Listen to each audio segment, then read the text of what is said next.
afternoon, everyone, or good morning still. Not used to the 11:30 start time. This is the City Finance Committee of February 24th, 2026. May I get a roll call, please? Yes. Committee Member Herman? Here. Committee Vice Chair Santa Maria? Here. Committee Chair Friedman? Here. We are all present. Is there any member of the public that wishes to speak to an item not on today's agenda but under the purview of the Finance Committee? Is there anybody online? Chair Friedman, no hands are raised. Is there any general public comment? I see Mr. Hutter out there, but are you general public comment or are you for an item? For the item. Okay, so we'll close general public comment and now turn it over to our staff. We have a long agenda today, so we'll get right to it. Mr. DiMartini. Yes, thank you so much, Chair Friedman, members of the Finance Committee.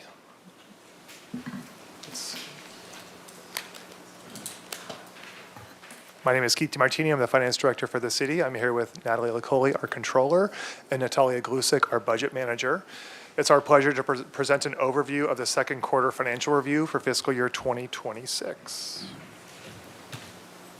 So the recommendation before you today is to receive a report of the status of 6 months actuals for revenues and expenditures through the end of December 2025, accept the interim financial statements for that same period, adopt a resolution proposing to adjust the revenue and expenditure appropriations as outlined in the detailed schedule attached to your council agenda report, and then finally adopt a resolution changing and amending this position salary control resolution for authorized positions.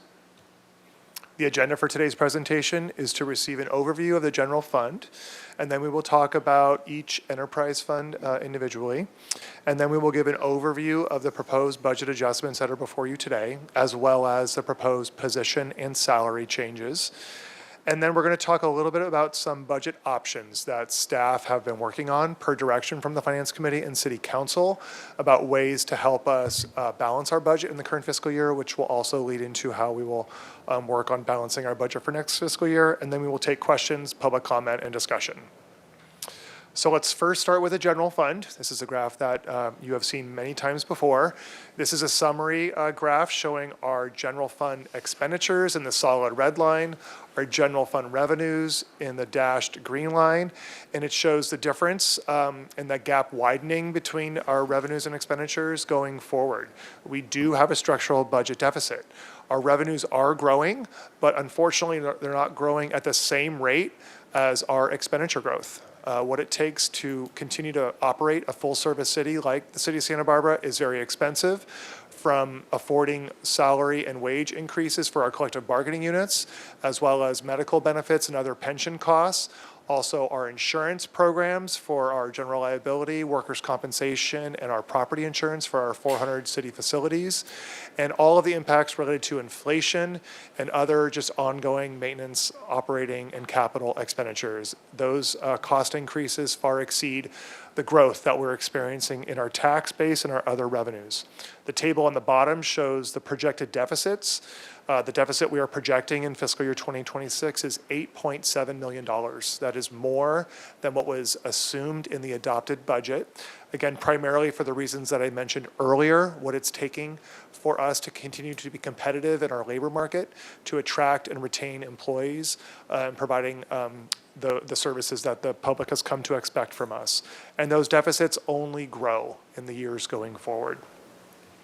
This is a table version of the graph that we just showed from fiscal year 2024, and then going out another year past the base budget that we are currently working on for fiscal year 2027, going out a year further. The top section of this table shows our revenues and expenditures. You'll see that we're projecting deficits all throughout this time period. And then we have a reserve contribution. As the committee is aware, we have a 25% reserve policy target.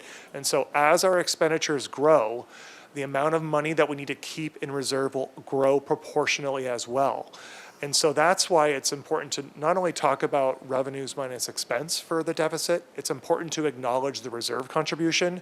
So that is how we get to the $8.6 million deficit for fiscal year 2026. We've then enhanced this table from prior versions so that you can see what the actual reserve policy target level should be in each of those fiscal years. And then it shows what the actual projected level reserve will be if these deficits do occur. And it shows that we will be starting to deplete reserves. We've already started, and that those reserves will continue to deplete.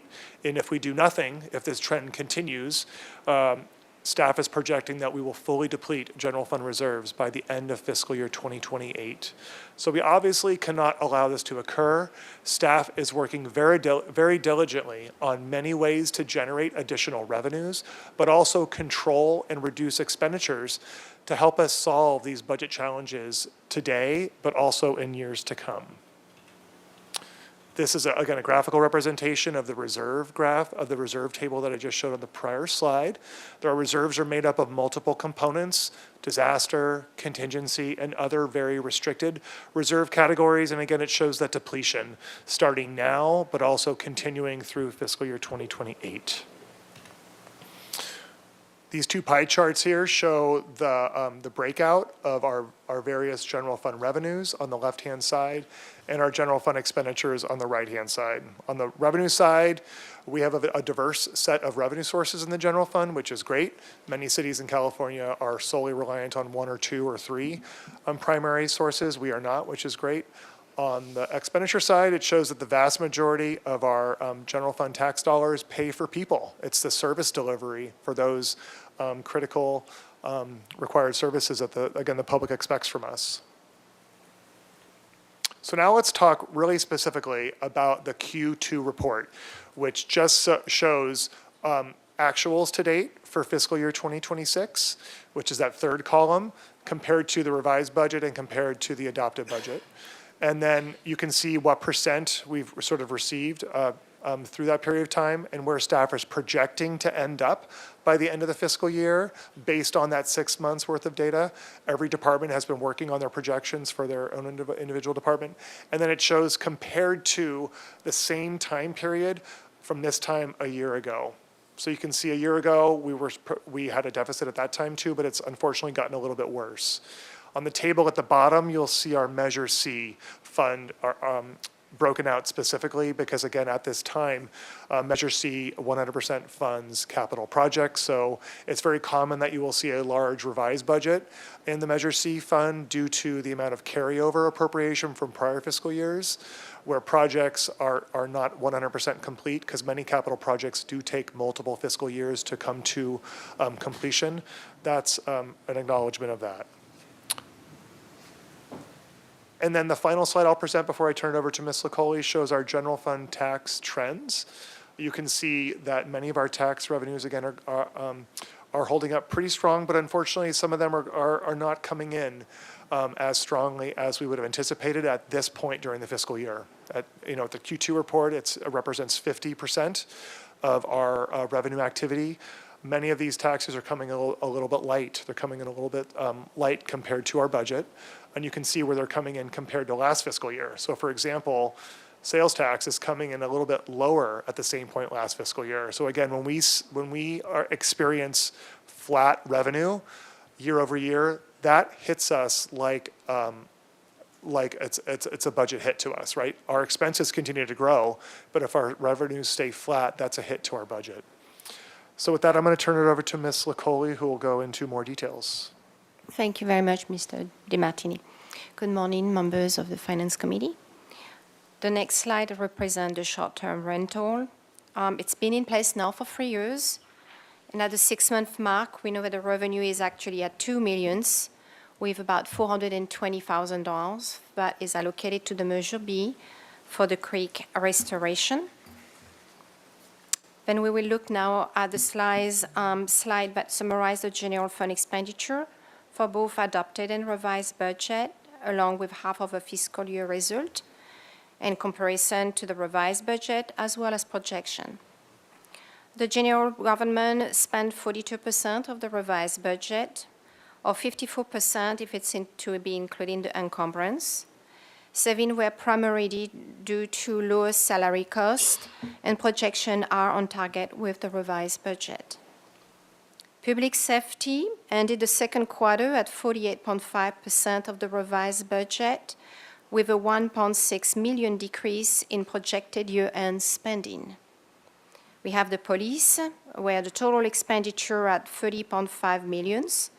Due to current vacancy level and spending trend, the department expects to finish below both the adopted and the revised budget.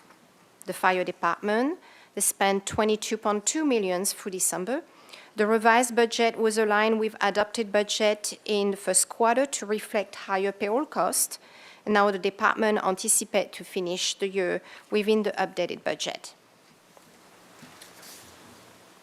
Then we will have the community services that ended the second quarter below the typical mid-year spending level and is projecting lower year-end spending compared with both the adopted and the revised budget. We have park and recreations that spend 46.7% of the revised budget at mid-year. Costs are primarily driven by cost of revenue activities. Year-over-year differences are mainly due to building and vehicle maintenance. Current projections remain aligned with budget expectation. The library, at the mark of the 6 months, 46% of the revised budget has been spent. Saving occurred due to 2 vacant leadership positions, reducing the payroll cost. As a result, year-end projections are slightly below the budget. Public work spending is 6.9 million, representing 45.2% of the revised budget. The department has reduced its year-end projection by 1.5 million, primarily due to 8 staff vacancies. Additional savings are anticipated from discretionary spending as the department continues to closely monitor expenditure in response to broader general fund budget challenges. Sustainability and resilience is at 43.5% of revised budget. Current projections remain aligned with the revised fiscal year 2026 budget. Then we have the community development is 7.6 million, or spend 43.7% of the revised budget. The department expects a slight decrease in year-end spending driven by unspent appropriation for third-party environmental review services. The Measure C sales tax is at 17% of budget. The projects are rolling out gradually, and a substantial share of the appropriated fund will likely be carried forward into fiscal year 27 as the project continues. Non-departmental activity reflect transfer from the general fund to other fund. So at the end of the second quarter, general fund expenditure totaled 118.5 million, or 39.9% of the revised budget, with a reduction in revised projection by 5 million. Then the next section will be covering the enterprise fund.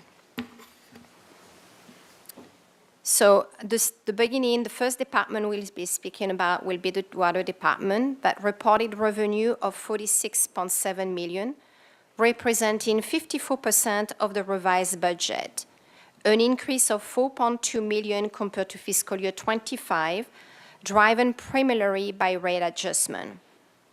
While mid-year performance is strong, lower demand due to recent rainstorm has tempered expectation for year-end result. Total expenditure reached 40.2 million, or 43% of the budget, reflecting a 3.1 million increase compared to the second quarter of fiscal year 25. The department projects to close the fiscal year 7% or 6.6 million below the revised budget, supported by payroll cost control, a 9-month shutdown of the desal plant, and deferral of equipment purchase to fiscal year 27. Currently, the water department shows a profit of 6.5 million. Wastewater. For the first 6 months, wastewater revenue exceeded budget expectation, primarily due to higher water rates. Expenses are at 40% of the budget and projection indicate a $2 million reduction under the revised budget. This improvement is driven by labor-related adjustment, saving in supplies and services, and deferred or modified project. At the end of the second quarter, the wastewater division added $2.1 million to its operating reserve, continuing a trend similar to last year. The solid waste division, which covered the trash and recycling services, regarded revenue at 50% of budget. Expenses came below forecast, reflecting saving from vacant positions. The division achieved a net profit of $3.4 million. And on the last slide, we would have, actually it's not the last one, the clean energy. The clean energy managed the procurement of clean and renewable electric energy for the Santa Barbara community. The current revenue stand at 39% of budget, reflecting a rate decrease implemented by Southern California Edison. As a result, revenue projections have been revised downward by $1.6 million. Expenses are at 40% of budget, representing a $1.5 million decrease compared to last year. Additionally, projections have been significantly adjusted, with an $8 million reduction due to lower power supply costs secured through power purchase agreements. Those savings are expected to deliver a positive year-end result.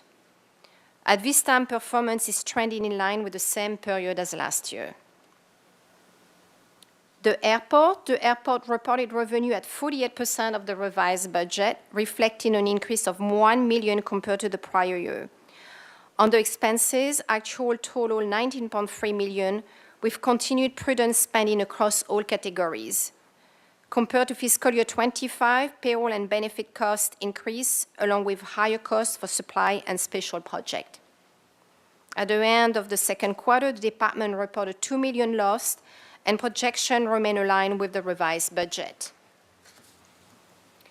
The waterfront sustained its operation for various revenues such as the lease, the slip, and the parking fees. At the end of the second quarter, the department experienced a similar stable pattern as last year, with a slight increase in expense related to payroll costs and interfund transfers. At this time, staff has not adjusted the projection and continue to rely on the revised budget figure. For the second quarter, the department operated an operating loss of $264,000. The downtown parking reported revenue of $5.2 million, with a slight increase in projection driven by short-term agreement rent. Expense totaled $4.9 million, reflecting a decrease from last year due to payroll saving and lower credit card processing fees. At the 6-month mark, the staff report a positive operating result of $269,000. And finally, the golf support operation for the municipal golf course. Revenue is currently trending in line with last year, though potential changes may occur due to the unusual rainstorm at the start of the year that we had. Expenses remain within budget, but reflect a 31% increase compared to last year, and it's primarily due to capital outlay transfer. At this time, the operating result is almost neutral, and projections remain unchanged from the budget. And then we will after that, move to the proposed budget amendment. And so the budget adjustment requests for the second quarter have been submitted for your approval. We have listed on this slide a few of the major material requests. Please note that on the right side under the enterprise fund, the first section related to the $5.5 million increase in revenue and expenses, it's related to the airport department. There's nothing at this point that is mentioned that is for the airport, so it is for the airport. And then the next slide is related to the position change, which Mr. DeMartini will discuss in more detail. Thank you. Thank you so much. So as in prior quarters, staff does bring proposed position and salary changes to the committee and eventually to City Council. with the proposed salary control resolution amendments. These are typically reclassifications that may occur to align job duties with the work that's being performed, as well as addressing some salary changes, primarily due to compaction, to ensuring there is a degree of compaction, a gap between the employees, the position salary and the subordinate employee salaries. And so you can see the list of the positions that are proposed for reclassification and salary adjustments here. The detailed list of all those positions is included in the Finance Committee agenda report. Towards the end of that report, you will see them in detail. I just wanted to highlight one of the positions here in the fire department, the Emergency Medical Services Manager. That is obviously a manager position in the general fund. It is important to note, though, that that position is proposed to be funded in primarily two ways. One is by keeping an Inspector 3 position vacant, which will cover the vast majority of the expense of that manager position, as well as working with departments such as some of the enterprise departments to be able to allocate out the cost of that position directly to those enterprise departments, which will be receiving support services directly from that position. And so although it looks like a brand new position in the general fund, it's really not from a budget perspective. It will be funded using both of those mechanisms. So I did want to make sure that the council, the Finance Committee, was aware of that. And now I'll turn it over to Ms. Glusick. Thank you, Mr. DiMartini. Now we're going to discuss some of the budget options that we were coming up with to help abate that deficit for 2026. Next slide, please. So as a reminder, we went out to all of our departments and said, hey, what have you got for ideas to help fix this problem? We do have a rather large deficit to treat, and we got back over 300 ideas from the departments, which we gleaned down to a little bit over 200, which was really, they were all really some very, very good ideas out there. So we split those into 3 tiers. The top tier of tier 1, these are ones that can be implemented fairly quickly. So within the next year or so, with fairly little reorganization, et cetera, to try and get those accomplished. And so we've been peeling through those and costing those, and some of them have already gone into effect. On tier 2, those may take a little more time, but they are still worth looking at. And so some of those are a little bit harder to get around what the cost savings would be, or more around efficiencies with secondary effects on the costs. And then we have tier 3, which we are keeping on the list to be considered in the future, but we are not pursuing them at this time. So in a previous city council meeting, we did receive direction for the highest priorities, and you have those here on the top half of the slide before you, including increasing the cannabis excise tax to the voter approved level of 20% or up to it. We're looking for that sweet spot of where it would be appropriate to tax these businesses if we do consider that, and also consider additional revenue generating opportunities there. We have already completed a poll to assess the viability of possible revenue tax measures, and you will hear more about that today at the city council meeting. Right, yeah.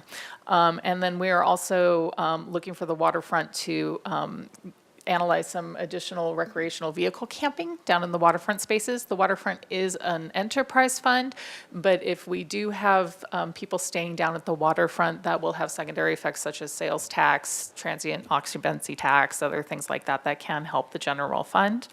And it may also relieve pressure on the general fund if the waterfront needs support. The lowest priorities that we were not recommended to receive were any library closures or reduced hours of operations, allowing short-term rentals throughout the city, or increasing parking fees. So here's an update on where we are on our on the tier 1 savings. So on the left-hand side, you have a short list of some of the things that these savings are going to include. We've moved some positions out of the general fund into enterprise funds to help abate the cost of those positions. Those positions are still kept whole. The people are still doing their jobs. We just kind of moved the positions around how they're being funded. We've had some minor fee adjustments to help with full cost recovery per our city policy. We have a library reorganization that is helping them with their efficiencies there, and also allowing their staff to manage some of their revenue producing activities a little bit more efficiently. So that's been going on. We also are increasing our parking citation revenues. There are some positions that we're holding vacant. While this is not a long-term position or a long-term solution, pardon me, This does give us some flexibility to be able to more proactively sort what our structure looks like and what we can do rather than cutting the positions entirely. So we are holding them vacant to give us that flexibility. And also, Clean Community is taking on several of the general fund expenses, as you see on that bottom line on the table on the right. On the table on the right, I would like to point out that finance line in the second year, that $3 million plus figure is including if a revenue measure passes on the fall ballot. If it does not pass, then that number will drop down to about 100,000. So here are Tier 1 savings by department again, including that revenue tax measure that if the voters approve it, it will take effect on January 1st, 2027. So we will get half of a year of revenue off of that in the first year, including that cannabis tax rate increase is also included in there. We're improving our purchasing of fire vehicles, so the procedure that we're using to do it is going to make it a little bit more flexible so that if a demonstration vehicle does become available, we can take advantage of the savings on that vehicle and get the new vehicle in faster. And that will also shorten the supply chain delays that happen. So currently, if you make an order, it takes several years to get a new rig in. We're also consolidating our IT staff for efficiencies there. Parks and Recreation is increasing their fees modestly to achieve cost recovery. The police are looking into cost reimbursement for special events and also utilizing some funds from the opioid settlement. We're also looking into centralizing project management for efficiencies there and eliminating vehicles that are available to be let go. So on February 3rd, we were directed to pursue potential revenue tax measures. We did do some polling. And again, you will hear more detail about that this afternoon. The real property transfer tax would increase the current rate of about 0.5% per $1,000 assessed on the valuation of any homes that are sold for over $3 million or $3 million or greater, pardon me. We would be raising that to $9.50 per $1,000 or about 9.5%. This would generate about $5 million of revenue each year if it goes into effect based on trends of actual sales of properties over $3 million. This would go into effect on January 1st, 2027. We've also looked at increasing the current rate of the the transient occupancy tax, known as the TOT, 2% from 12% to 14%, which would generate approximately another $5.8 million a year. This would also go into effect on January 1st, 2027. And council can adopt a resolution to prioritize those funding allocations, but at this point, we are recommending to put it out as a general tax and not a dedicated tax. So our Finance Committee recommendation on February 3rd, sorry, not yesterday. The Finance Committee recommended that we pursue that general purpose real property transfer tax, increasing the rate from 55 cents to $9.50 per $1,000 for property sold over of $3 million or greater, and consider oversight from the existing Citizens Oversight Committee. So that would be the Measure C Oversight Committee. So they would also have oversight of this tax. And then discuss the potential measure for with the local realtor community and analyze the impact of commercial properties that were excluded and consider a resolution prioritizing funding. We will get further City Council direction on March 3rd. And now we'll open for questions and discussion. Great. Thank you for the presentations. We are trying, it seemed to work last Finance Committee, to go to public comment first and then do the questions and comments together up here. So I will open it up to to public comment on this item. Is there anybody in chambers that wishes to speak to this item? And not having slips, is there anybody online for this item? Chair Friedman, no hands are raised. Okay, I will close public comment and now turn it over to questions and comments from my colleagues who'd like to start us off. All right. Well, I'll start us off. I got questions since no one's chomping at the bit right now. Let's kind of go back to if we could go back to like the last slide on slide 27, or close to the last slide.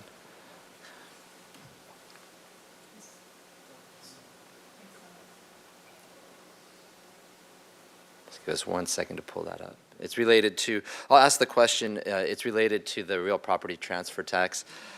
The previous finance committee, we discussed, taking out commercial, and that's still a possibility, and that would include potentially multifamily as well, not just business commercial? Yes, Chair Freeman, that was direction we received. We're currently working with the assessor's office to obtain the necessary data to be able to analyze that. We expect to complete that analysis and hopefully before we bring the item to the full city council next week. And would it be possible, this has come up as well since the last finance committee meeting, to look at different tiers, so say the 3 million, maybe in time for the full council on the 3rd, but would it be possible to say if we're at the 5 million mark that it would be higher than the proposed $9.50 and 10 million to go even higher so that it might be able to offset some of the loss of the commercial if that was the way we went? Yes, Chair Freeman, we absolutely can analyze that. When staff developed the analysis to sort of model what the additional tax rates could be based on different tiers and how much revenue we could reasonably assume to generate, we did a sensitivity analysis. We kind of tinkered with what the rate could be at sort of at different levels. The $9.50 is where we kind of landed, but we proposed a rate that would have been higher, would have been lower. We did it on properties that were 3 million, 5 million, 2 million. We ran a sensitivity analysis, and some of the factors that we analyzed to come up with where we landed were making sure that the number of transactions was large enough to make the tax increase worthwhile, and also not wanting to have the rate increase itself feel like it was too much. And so we factored all of those things into the analysis. We would be happy to bring back the output of maybe changing the dollar amount from 3 million to 5 million or any other factors that the council would like to see. Okay, perfect. If you could include that more on the, not the 5 million at the base level, or the 3 million at the base level, increasing it, but maybe properties above 5 million, just to see what those numbers are when it comes back to the full council to have a discussion and see where they are, if we could include No problem. that data. I'm not taking a position on it, I just want the data. And then if you could pull up slide 25. So one of the issues on that I wanted to bring up was looking on taking on maybe it's 26 community events, increasing fees for recovery for parks and police reimbursement. Are those community events, and are they Parks and Rec programs that we're looking at? What are those increases? Thank you, Chair Friedman. So we're looking more at when we have special events such as Fiesta or Old Spanish Days or Juneteenth, any of these other things that we have going on, not obviously the public speech ones, but the ones that we do have large parts of the community. We do get a large support off of the police. The police does not get reimbursed for that at this point. So we're looking at what that would look like. And the same would be true for parks, the same kind of Correct, panels? yes. Just one thing to consider as we're looking at in there is the feedback I'm getting from the community is that a lot of these cultural events and festivals, they're becoming more and more expensive for these groups, and a lot of them are nonprofits that are putting them on. So there is a price point where it just becomes very tough for them to put those on. And it's not one fee in particular, it's the combination of the fees. So as we're looking at increasing those for cost recovery, if we could be really cognizant of the potential impacts that it might stop some of these festivals from happening, or it might have other impacts to them. I just wanted to raise that issue. And Chair Friedman, just to clarify on my answer, if for the cost reimbursement for special events, that would be for both, but the bullet point above for increasing Parks and Rec fees, that is for existing programs.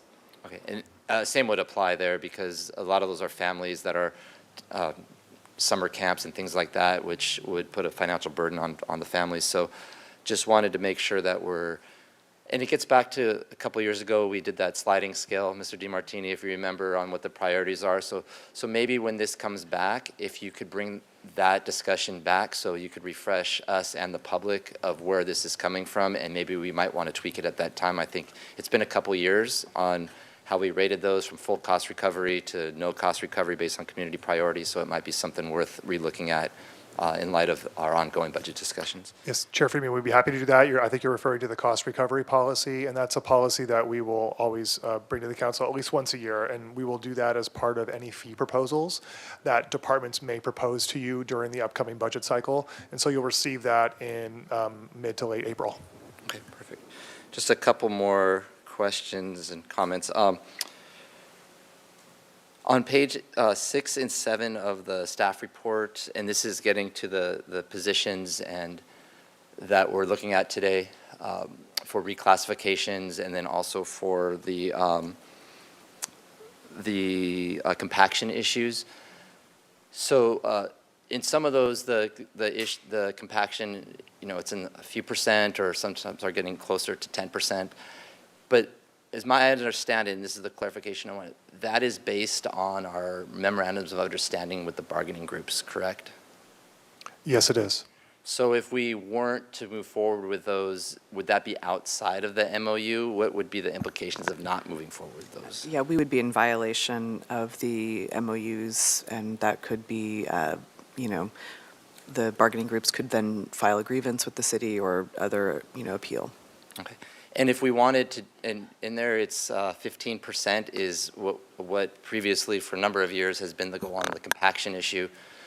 If we wanted to maybe change that and lower that, that would have to go through the collective bargaining process, correct? Correct. Many of the groups have that documented in their MOUs, which would be a subject for collective bargaining. Okay. So, but for today, it's basically, this is all based on the MOUs that we have, and they're legally binding.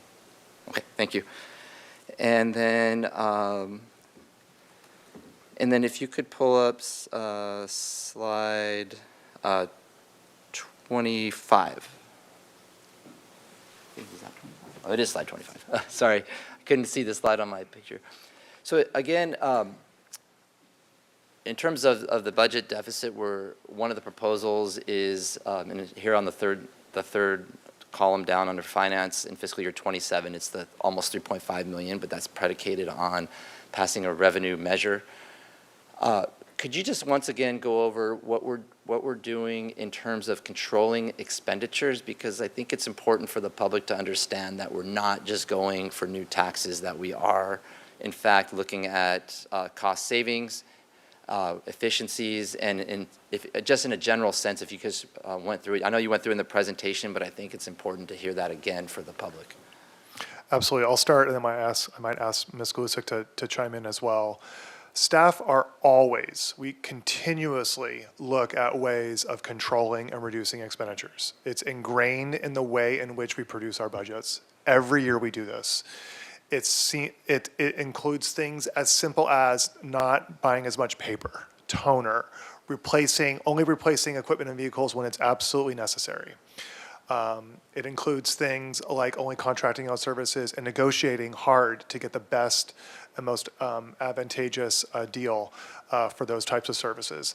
It includes things like looking at reorganizations. Is there a way of consolidating and reviewing the way in which we implement service delivery? Can they be consolidated? Can they be reorganized? You'll see a couple of department or program reorganizations that have been proposed. We commonly will look at ways of holding positions vacant. Can we do that and not impact the service delivery so significantly that we can hold positions vacant, maybe see if we can reorganize some of those services, have existing staff pick up some of those tasks? Sometimes we have reclass positions down to make sure that those positions are in line with the actual functions that are being performed. That has a little bit of incremental cost savings. We've been able to transfer certain positions that are currently funded by the general fund and move them over to enterprise fund operations. Albeit that might be a burden on the enterprise fund, but if that fund can handle it and those functions can incorporate the functions of those positions, we're able to do that and we're able to relieve the burden on the general fund. There are just a whole host of options that are available to us in our tool chest, and staff routinely, by matter of practice and professionalism, implement them. And it would be fair to say that in terms of trying to control our expenditures, we're looking at immediate control expenditures, but also looking ahead a year or two or three for some of these that might take a budget cycle or two or three, so that when that time comes, we've already implemented the measures so that we would achieve those cost savings in the future, in the outlier years, like fiscal year 28 and 29. Yes, Chair Friedman, that's absolutely correct, and that's when Ms. Glusick showed the table of the tiers, was sort of to get to that point. Tier 1 are the ones that we want to get to immediately. They're ones that are sort of level of effort, low, maybe some minimal or some impact, but they're things that we can implement fairly quickly. But then that doesn't mean that we're just going to push aside Tier 2 and Tier 3. They're there, and when staff are available and we have the bandwidth to analyze and work on implementing them, we will work on them.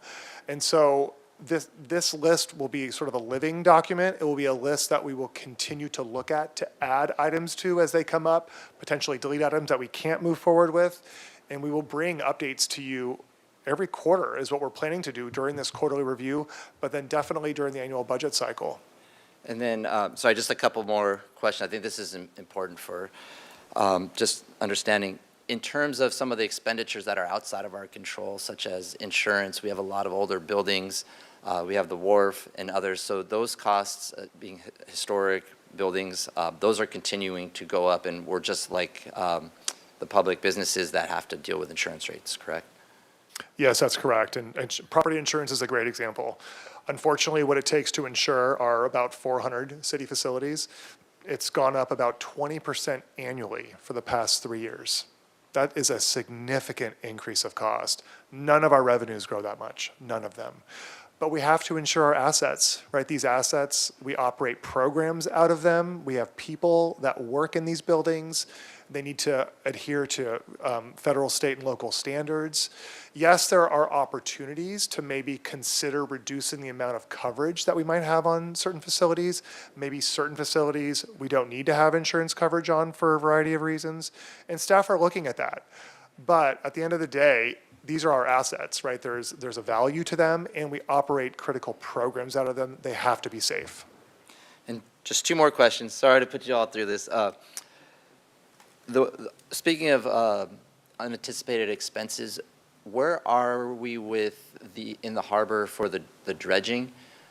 What is the status of the dredging for the next cycle? And then two, if the federal funding doesn't come through, is the general fund responsible for that? Would it be the waterfront? Or if the waterfront, where's the budget challenges with the waterfront? Would they be able to absorb that cost? I think it's somewhere around $3 million. I don't know if Director Wiltshire is here if he wants to come up. Yeah, thanks.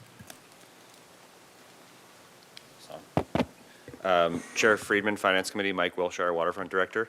We're on calls with the Army Corps and daily, so this is like the hot topic in the waterfront. The situation as of today is we're looking at dredging March 15th. We have one more cycle left of our FY25 funding. So we've been strategically delaying that to try and get ourselves through winter so that we don't dredge and then it just fills back in with a large storm. So if we can make it till March 15th, mid-March, that would be great. Best case scenario for this specific cycle. The harbor mouth's getting really narrow. We're usually at about 150, 160 feet wide, 18 feet deep. We're at 40 feet wide and 10 feet deep. So we're essentially one west swell away from the harbor being potentially closed. So hopefully that doesn't happen. Swell conditions are good right now, so we may be able to make it that 2 or 3 weeks, and then we'll be wide and clear. That will hopefully carry us through summer and into fall. That's the most optimistic scenario. Beyond this funding cycle, we have no funds identified. The cost there is roughly $3.5 to $4 million a year, which is what the Army Corps has historically received from the federal government. That would be a huge lift for the waterfront to take on itself. For a little bit of perspective, that would require us to raise slip fees by 60 to 70%. We don't have a lot of other avenues to generate that revenue. Parking and our tenants, it's hard to draw more revenue out of our tenants. We have long-term lease agreements. A lot of them are percentage rent, so it depends on them doing well, we do well. It's really dependent on economics. So slips and parking would be the only places we could go to self-fund that $4 million. Thank you, Mr. Wilshire, and I think this is to Mr. DeMartini. So based on what Mr. Wilshire just said, the general fund would be the ultimate backstop for the $3.5 million. Yes, that's what I was going to add to Director Wilshire's statement. That is correct. So first, we would look to leveraging the existing reserves in the Waterfront Enterprise Fund, which Director Wilshire alluded to, and by making up some of that difference with potentially raising some of their fees. If that isn't enough to cover all of it or some portion of it, there is no other choice. The general fund would have to be the backstop and would have to contribute so that we can move forward with the dredging program. Which brings me to my last question and slide. If you could pull up slide 5, and that's where I was building to on this. This is the general fund, and then the reserves. This does not include any potential contribution of the $3.5 million to the waterfront for dredging, correct? That is correct. It does not. So just so the public understands, this is an important slide. By the end of this fiscal year, our contingent reserve is essentially gone. And then by the end of fiscal year, if we don't take these other measures that we're talking about, if we just did business as usual, I want to put it that way. And by fiscal year 28, the emergency would be gone. That's why we're going through these exercises. That is correct. And that does not include the waterfront, so. Correct. All right, any questions or comments from my colleagues? Thank you. Member Harmon. Thank you, Chair Friedman. I'll be really brief. I appreciate your comments and appreciate this very sobering presentation. It's clear that there are going to be a lot of challenging conversations ahead. Excuse me. I just wanted to follow up very briefly on the transfer tax conversation. I guess just to the extent we're giving feedback to guide the conversation that's coming to us on March 3rd. Maybe just sort of a general policy question. I think I'm missing something. Well, not maybe, I'm definitely missing something here. What is the underlying policy justification for exempting commercial transactions and allowing this tax to fall exclusively on homeowners and private individuals? You know, I think it's simply a policy choice of the council. There's no sort of underlying sort of I mean, it's simply a policy choice. I think there have been some questions as LA has implemented their real property transfer tax and concerns about it applying to, for example, multifamily residential properties. So I think that's where I think some of the concerns have come from around commercial. But there's not, and I think the city attorney can also weigh in, there's not a legal necessarily that we're aware of right now, not a legal issue with including commercial properties. Thank you. Yeah, I guess when this comes back on March 3rd, I'm recognizing that it is a policy consideration. From a policy perspective, I don't understand why we would do that. And I guess the question that I'm hoping I can understand for March 3rd, is there some general principle of economics that I'm not understanding that would justify from a policy perspective exempting the business transactions? Because from where I sit, that seems both unreasonable and unfair. So my instinct, absent some better understanding and acknowledging, as I do most Tuesdays, we have Finance Committee, that I am not an economist, so I'm looking for that feedback. But for your information, I'm not inclined to exempt either standard commercial transactions or multifamily residential transactions, which themselves are probably more often than not business transactions rather than individual to individual transactions. And I support, for keeping score up here, as Chair Friedman indicated, a tiered approach to higher than $3 million home sales, and I do not support and will not support when it comes back applying this tax to the sale of homes that are underneath $3 million. We talk so much about encouraging home ownership, first-time home ownership, and mechanisms for making that easier for folks, and this would just fly in the face of that. So those, I guess, are the only comments I had, and just, again, reiterating, it's a bit depressing, but I do appreciate the conversation and the incredible focus from our staff, from your staff, Mr. DeMartini, and from our entire staff. I know everyone at every level is looking at our organization and trying to find efficiencies and synergies. And I continue to be incredibly grateful for the work that's being done by our whole organization in all positions. It really does, as painful as it is, feel like we're at least all trying to row in the same direction. And so my gratitude. I think I see our city attorney before I get to Member Santamaria. Thank you. I didn't want to, thank you, Chair, Councilmember Harmon. I didn't want to interrupt you with your thoughts, but you raise a valid question. The exemption, does bring up equal protection concerns, right? So you would have to have an exemption. What would be the legitimate, rational governmental interest and basis to do so? And so, at least if you're looking at general commercial, that would raise an issue. What is the rational basis for doing it? If you're talking about, multiple housing units, like multi-unit apartments, and you're looking at the housing issues facing the city and the state, there may be a more rational legal basis to have an exemption for that based on what we're doing. So you raise a very good concern, and so we would have, that's the outline we would have to follow in our analysis. You're welcome. Thank you, Member Santamaria. Thank you, Mr. Friedman. I'll keep it brief. First off, thank you.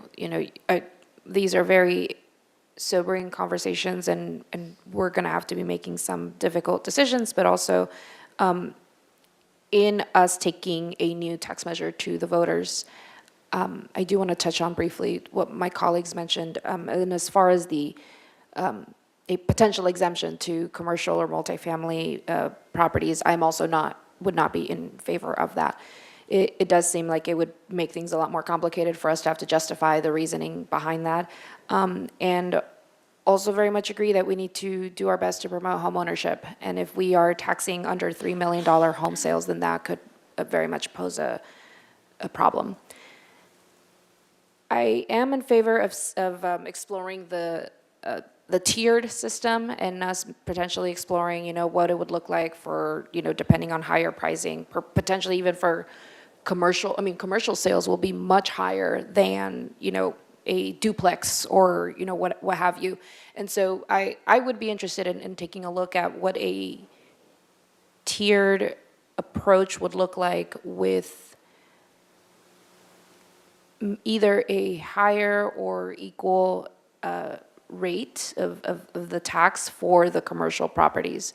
Most of these commercial properties are not necessarily in flux. They're not always being sold. And so I think, once this tax is in place, I believe I've heard some of my colleagues mention, that you could have folks negotiate whether that's the buyer or the seller. Like, nothing in this says that it has to be all fall on the buyer or all on the seller.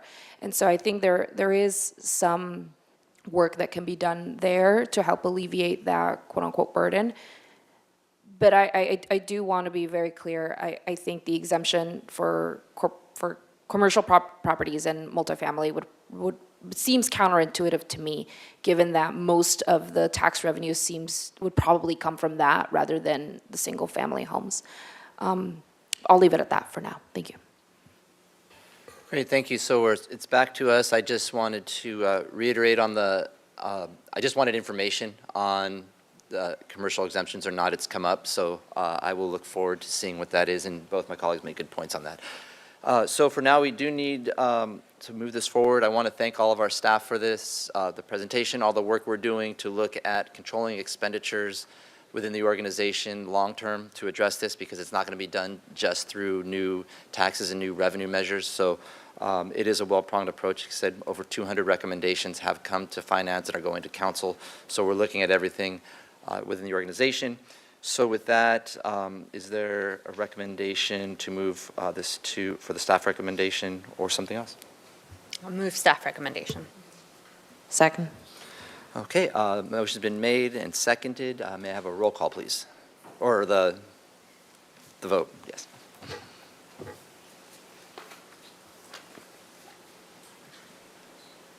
Passes unanimously up to council. Thank you, everyone, for that item.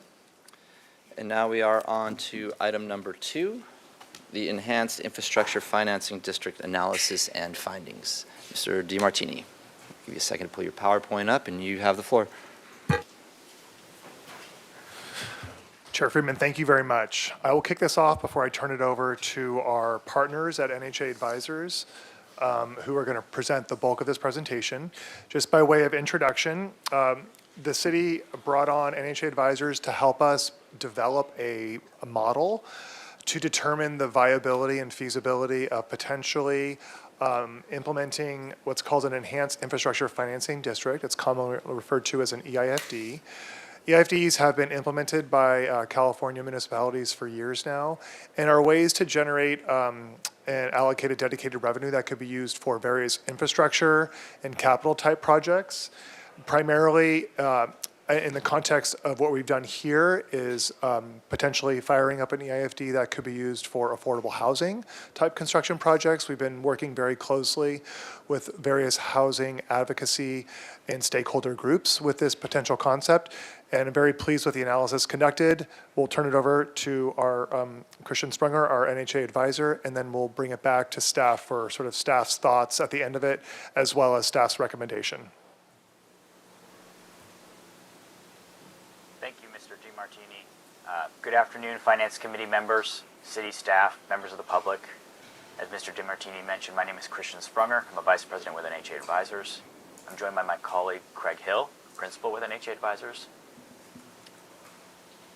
Thank you. We'll be giving you an overview of the work done to evaluate some of the considerations related to forming an EIFD, how it works, and what a few modeled outcomes might look like. We modeled multiple EIFD scenarios, including a city-only, a city plus partial county participation EIFD, a city and full county participation EIFD, and then we also evaluated some non-EIFD alternatives just to provide context. Next slide, please. So upon formation, an EIFD sets a base year for assessed value, or AV, as it's mentioned throughout the slides. And that's that base year for assessed value in the district. Really, after that point, that base year revenue continues to flow to the general fund and other taxing entities similarly to how it currently operates. But any growth on that base year then starts to flow through a different waterfall, and participating taxing entities, their portion of that incremental growth flows into an EIFD fund. In the graph on the right, it illustrates that concept. The gray bars represent the base year, the assessed value of the properties in the EIFD upon formation. And as you can see, even though there's growth occurring, that's flat. Those gray bars stay flat, but that growth is represented, that incremental growth rather, is represented by the orange bars. Those EIFD funds can be used for pay-go infrastructure or to pay debt service on a financing. That it's important to note the importance of timing in forming an EIFD. Strategically forming it before projects are completed and reassessed positions the district well to secure that incremental growth and to increase those revenues for the EIFD. Next slide, please. So taxing entity participation in an EIFD is voluntary, and each taxing entity that chooses to participate can also choose the level of their participation. EIFDs cannot divert school district revenues, and so school district participation is not an option. But most commonly, EIFDs are formed by a cooperation between the city and the county, and EIFDs formed by the cities often have 100% participation from the city's perspective, and then varying degrees of participation on the county side. We see ranges, a common range is 25 to 50%. Actual county participation will depend on the county's EIFD policies that they may implement. In order to form an EIFD, the taxpayer base inside the EIFD cannot oppose it, since formation is based on a majority protest hearing, where 50% plus one would be a majority protest. It's important to emphasize that forming an EIFD is not creating a new tax. Rather, it redirects growth over and above existing property tax revenues into a special fund for legal purposes of the EIFD. Next slide, please. EIFDs have broad flexibility for infrastructure with useful life of 15 years or more. They're intended for new infrastructure. It's prohibited to use bonds from an EIFD to fund operations and maintenance, but using pay-go can from the EIFD could be used for maintenance. Otherwise, bond proceeds from an EIFD, there's a wide variety of things it could be used for, and you can see some of the lists there on the right. Affordable housing is included, water, sewer, roads, streets, parks, open space, other facilities. Includes acquisition of facilities, so it's a pretty broad and flexible tool in that respect. Lastly, facilities funded by the EIFD do not necessarily need to be within the boundaries of the EIFD, although they do have to have a tangible connection with the work of the EIFD. Next slide, please. Early steps in the EIFD formation process are shown in the green boxes there on the left side of the screen. These include feasibility analysis, which is part of what we're doing here today, finding of completion by California Department of Finance, and then outreach to other taxing entities regarding participation. These steps can be iterative, and especially with respect to evaluating feasibility and discussing participation levels. But once these preliminary 3 steps are completed, then the next steps 4 through 9, it's really a process, and it's outlined there on the slide. It includes in steps 8 and 9 there in the orange, those 2 public hearings, where step 9 is the final public hearing where that majority protest tabulation occurs.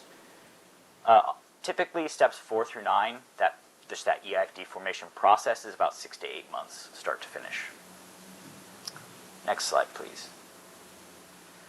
So as part of our analysis, we analyzed 16 properties throughout the city for inclusion in a potential EIFD. Those are represented by the dots you see on the blue dots there on the graph. The larger properties among those are called out with the call-out boxes. As you can see, we were primarily evaluating infill type developments and redevelopment of existing properties. We work with city staff to evaluate a list of developments and come up with estimates in how much each development would increase the assessed value upon completion. Combined, these 16 locations are estimated to generate about $1.3 billion in assessed value growth through fiscal year 2030.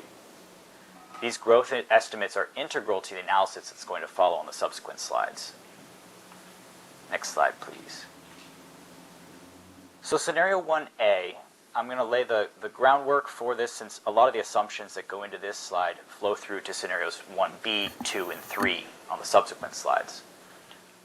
Scenario 1A assumes the city forms an EIFD within the next year and a half, 2 years, so by the end of fiscal year 28, to capture incremental assessed value growth after EIFD formation. The blue bars in the graph there on the right illustrate that tax increment growth in the EIFD after formation. This scenario 1A assumes the EIFD issues debt in year 2033, debt secured by tax increment revenues of the EIFD, that is. That debt would be issued. The trigger point really would be the point at which the tax increment revenues coming in are double the estimated debt service on those bonds. And that estimated debt service in this scenario is shown in the orange line there on the graph. So in terms of the next 10 years, what kind of revenue or funds this scenario 1A could generate, there's about $31 million in debt funding that could be available, and an estimated $15 million, just a little over $15 million in pay-go. That's annual over the next 10 years. So combined, this scenario 1A would result in about $46 million in funds available for legal purposes of the EIFD. So the next 3 slides that we'll run through keep the core assumptions changed, and I'm going to talk through what changes. So thank you. Scenario 1B. This is very similar to scenario 1A. The only difference is that we, instead of assuming only the cities participating at 100%, we added in county participation at 50%. And as you can see, the bars there on the right jumped up quite a bit, as did the numbers in the table there on the bottom. So funds from a potential bond issuance, we're looking at about $52.1 million from that, combined with about $25.6 million in additional surplus EIFD revenues after paying debt service over the next 10 years. So combined, this scenario is about $77.7 million, which is about $32 million more than scenario 1A. Next slide, please. So scenario 2 is one of the EIFD alternative scenarios that we mentioned at the beginning, and it assumes the city does not, essentially the city doesn't form an EIFD, but rather the city establishes an internal policy whereby future assessed value growth from developments on predetermined parcels or locations is allocated towards infrastructure, affordable housing, or community benefit type projects of a similar nature. This scenario that we analyzed attempts to achieve a similar result as an EIFD, but without the setup process, the EIFD formation, or the ongoing administration. Notably, this scenario could be fully reversed by a future city council action, since it's just an internal designation or decision by city council. Because this scenario 2 is a pay-go only, there's no debt financing assumed, it has significantly less in cumulative revenues over the next 10 years, only about 19.3 million. The majority of those revenues would be realized in the out years beyond 2035. Next slide, please. Thank you. Scenario 3 models what an alternative financing mechanism might look like if instead of using an EIFD to fund some affordable housing projects or other related infrastructure, the city's general fund supported a financing. So similar to scenario 2, this assumes no EIFD formation. It assumes that growth on specific predetermined parcels, that additional revenue, tax revenue growth is identified and put toward paying debt service on a financing. Because this scenario is not subject to EIFD law, there's a lot of flexibility with respect to what those bond proceeds are used for, but primarily we assumed housing and related infrastructure. Because the city's general fund is issuing the debt under scenario 3, bonds could be issued earlier than they could have been under scenario 1A, but we've kept the timing the same just to aid comparison between the two, but we wanted to note that, so make sure you're aware. In this scenario, the total generated by a bond issuance is about 37.2 million, and then in additional funds available after paying debt service over the next 10 years, 12.7, bringing the total to 49.9, just under 50 million. Next slide, please. In summary, county participation in an EIFD really drives the largest benefit of the 4 scenarios we've walked through today. So that's scenario 1B there on the table. We recognize that county participation may vary widely from the 50% assumption used in this analysis. It could be lower, potentially higher, and so that would adjust this result accordingly, up or down. Forming a city-only EIFD, scenario 1A there, would have a simpler formation process and avoid having to pledge the city's general fund toward a future debt financing as envisioned under scenario 3. Because scenario 2, the second from the right there, there's no issuing of debt. There is some savings in terms of not paying interest on any debt financing, but it really is a slow build. As we noted, the next 10 years is only about 19 million, but it really starts to grow in those out years of the forecast. And then finally, scenario 3 has really similar results, economically speaking, to scenario 1A. The key difference, of course, being that scenario 1A is financed through an EIFD and uses that mechanism, and then scenario 3 is financed through a general fund financing. Scenario 3, we want to make sure you're aware, would require, if the city general fund issues debt under a scenario 3, the city would be pledging to pay that debt service regardless of where those future property tax revenues go. Next slide, please. Thank you. The next steps here will really depend on the direction of this committee. If the preference is to proceed with an EIFD formation process, we would be continuing the discussions and evaluation, starting some initial discussions with county and other participating taxing entities, and then starting that process of a finding by California Department of Finance.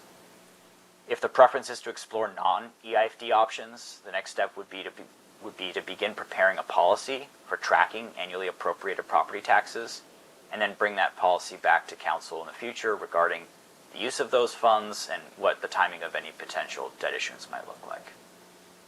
And with that, we're happy to take questions. All right, thank you for the report, Mr. DiMartini. Before we open up to public comment.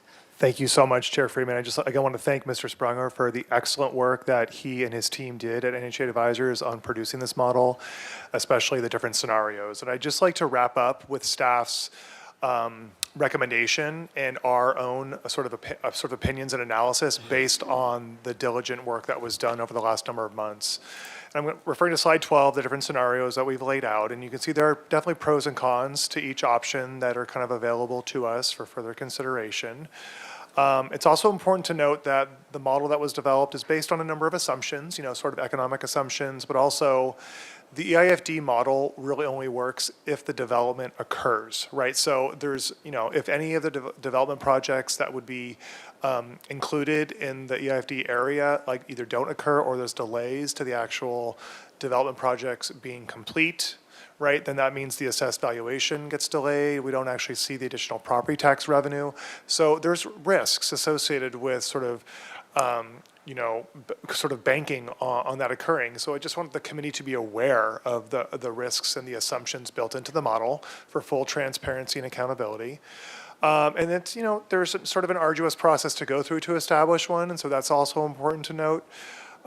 Staff does have a recommendation on this. Staff does recommend that scenario 3 is probably our best option at this time, given the economic factors and where we are to be able to facilitate something like this. And that's based on a number of things. First thing I'll say is that when these development projects do occur, they will get reassessed. We and the county and school districts will be on the receiving end of the additional property tax revenue growth. So that's important to note. If we do nothing, that property tax revenue will help fund essential services such as police, fire, parks and rec, library, all of the essential services that property tax revenue currently funds. And so if we take that and allocate it towards something else, it's just a trade-off conversation. It's a budget trade-off conversation that this committee and the council will have to make in coming years. We have the ability to more nimbly issue debt, probably out of Measure C, as a funding source to be able to pay ongoing debt service payment for maybe the development of affordable housing units, which would effectively be the same effect of what an EIFD could do. We would just have to do that from our own Measure C fund. Right? And the timing of that would be something that we would consider. Staff would not recommend at this time going out and issuing debt for affordable housing units out of Measure C at this time, because we are very hyper-focused on completing the new police station and then also the Dwight Murphy Field renovation project, both of which are, well, the police station is solely funded by Measure C. Dwight Murphy, a large portion of it is funded through the debt issuance, but we need to get those projects completed. We have ongoing debt service payments out of Measure C already for both of those projects, which will last for 30 years. As we see Measure C kind of stabilize, hopefully growing in years to come, we can analyze the capacity that we can have in Measure C to take on additional debt service burden to then pay for the construction of affordable housing units. And so, again, I really appreciate the work that was done to get to the point where we are today. It's helping us evaluate the options that we have available. The EIFD may not be our best option. It could be. If you direct us to move forward, we would absolutely pursue it. But we believe that there's a way to achieve the same goal potentially through our Measure C fund and by issuing debt through that mechanism. Thank you, Mr. DiMartini. All right, so I'm going to move to public comment, and then we'll go to questions and comments from the board. First up is Carl Hutter. You will have 3 minutes. Chair Friedman, Council Members Harmon and Santa Maria. My name is Carl Hutter. I'm here to speak on behalf of a volunteer team connected with the Community Environmental Council that has been working with a diversity of organizations, including city agencies, to ensure that efforts to revitalize our downtown core will be effective in this era of climate change and offer long-term sustainability, an ecological set of principles. We know that the revitalization of downtown will require investments on a scale that is well beyond our city's current financial capacities. And today's Finance Committee session has demonstrated this, I think, very effectively. And while the city cannot afford to finance those things, it can even less afford not to do anything about them. In the interest of future generations, our downtown core has to be saved. Thus, the implementation of truly effective plans requires support from many different sources. In this situation, California's provision to allow the creation of enhanced infrastructure financing districts provides an unusual opportunity. EIFDs are a creative and remarkably flexible tool for generating financial support on the basis of expected increases in future revenues produced by the infrastructure improvements. EIFDs provide financing for three major purposes of real interest to us. They all apply to us: affordable housing, climate adaptation, and infrastructure enhancements, all needed. Beyond this welcome flexibility and purpose, the program allows several different revenues for structuring the financing process. EIFDs may, on the face of it, look like a rather speculative and risky approach to financing public projects. However, programs similar to California's EIFDs have been created in a number of jurisdictions throughout the United States, and also in the jurisdictions throughout California. The strategy of creating and using EIFDs is sound, and where it has been in place for a few years, has proven its power. I strongly support the Finance Committee's endorsement and the City Council's approval of creating EIFDs in Santa Barbara. Thank you. Thank you, Mr. Hutter. Not seeing anybody else in chambers, is there anybody online who wishes to speak to this item? Chair Friedman, no hands are raised. Okay, I will close public comment and turn over to my colleagues. Member Harmon, you're up. Thank you very much. Thank you so much for bringing this forward. I really, really appreciate it, and thank you to NHA advisors. This is really complex, so I have a fair number of questions, but I'm going to try to move through them. So I'm just going to jump in. Thank you. To make sure that I'm understanding correctly, the consequences to the general fund of entering into, I guess, any of the first three, 1A, 1B, or any of these scenarios actually, would be that, so let's say that if the taxes currently in this year or the base year are $10 a year, they will stay $10 a year, and any incremental increase, that delta is what goes into the EIFD funds. I'm understanding that correctly? Correct. Okay, and in thinking through, gosh, it's just kind of a complicated day to be having this conversation, because on the one hand, and I don't want to bury the lead, I strongly support us continuing to move forward and to put in place whatever the scenario we select. I'm strongly in favor of it. However, have we thought through the consequences to our overall budget for some of these big, heavy hitters from a property tax perspective? I appreciate that our base taxes will stay the same, but our costs are increasing exponentially. And so how do we make that trade-off between this ever-increasing cost and committing ourselves to money that a certain number that'll certainly be less valuable in 10 years than it is today? And I think that's why we're recommending scenario 3, but pivoting to measure C. And so really looking at measure C, which was intended for capital purposes only. Okay. And that really is, it doesn't sort of encumber the general fund dollars that pay for services that we will need to service these new major developments with police, with fire, with all of our other city services. But it gives us that ability to leverage the Measure C revenues to help build affordable housing. And so it's in all intents and purposes, it's the same model, except it's using Measure C revenue, which is, the intent of that is capital, versus encumbering our general fund, property tax revenue, which we will use we need the most. I always say that the general fund is the place where you want the most flexibility. You want the least encumbrances in that, you want the least amount of debt service in the general fund.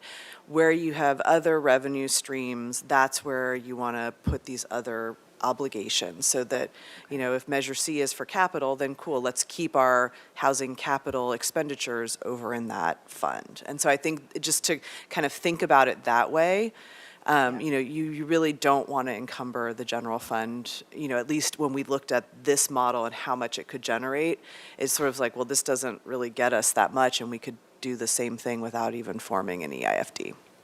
Okay, thanks. That's really helpful. But, so then I guess I'm not, I hear you and I think I'm on the same page about not encumbering the general fund, especially given everything we saw in the last presentation. But how does that final bullet, the general fund obligation to pay, fit into that? Yeah, so this is, this was our aha moment. So this was NHA's analysis. We came to the conclusion after looking at this that we don't want to encumber the general fund, but then we started thinking, well, we could do this in Measure C. We're already issuing capital debt for Dwight Murphy, for the police building.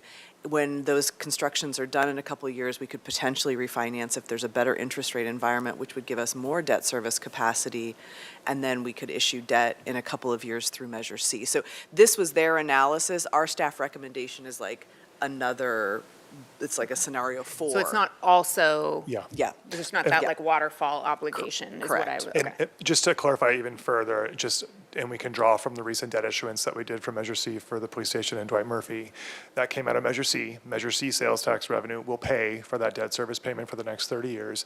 Measure C is a general purpose sales tax measure, so it is technically a general fund obligation.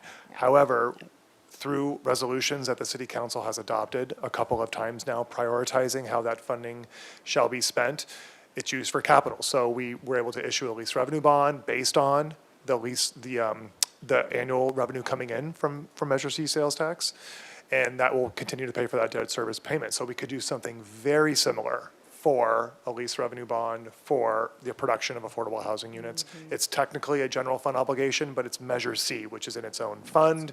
We have its own accounting, so.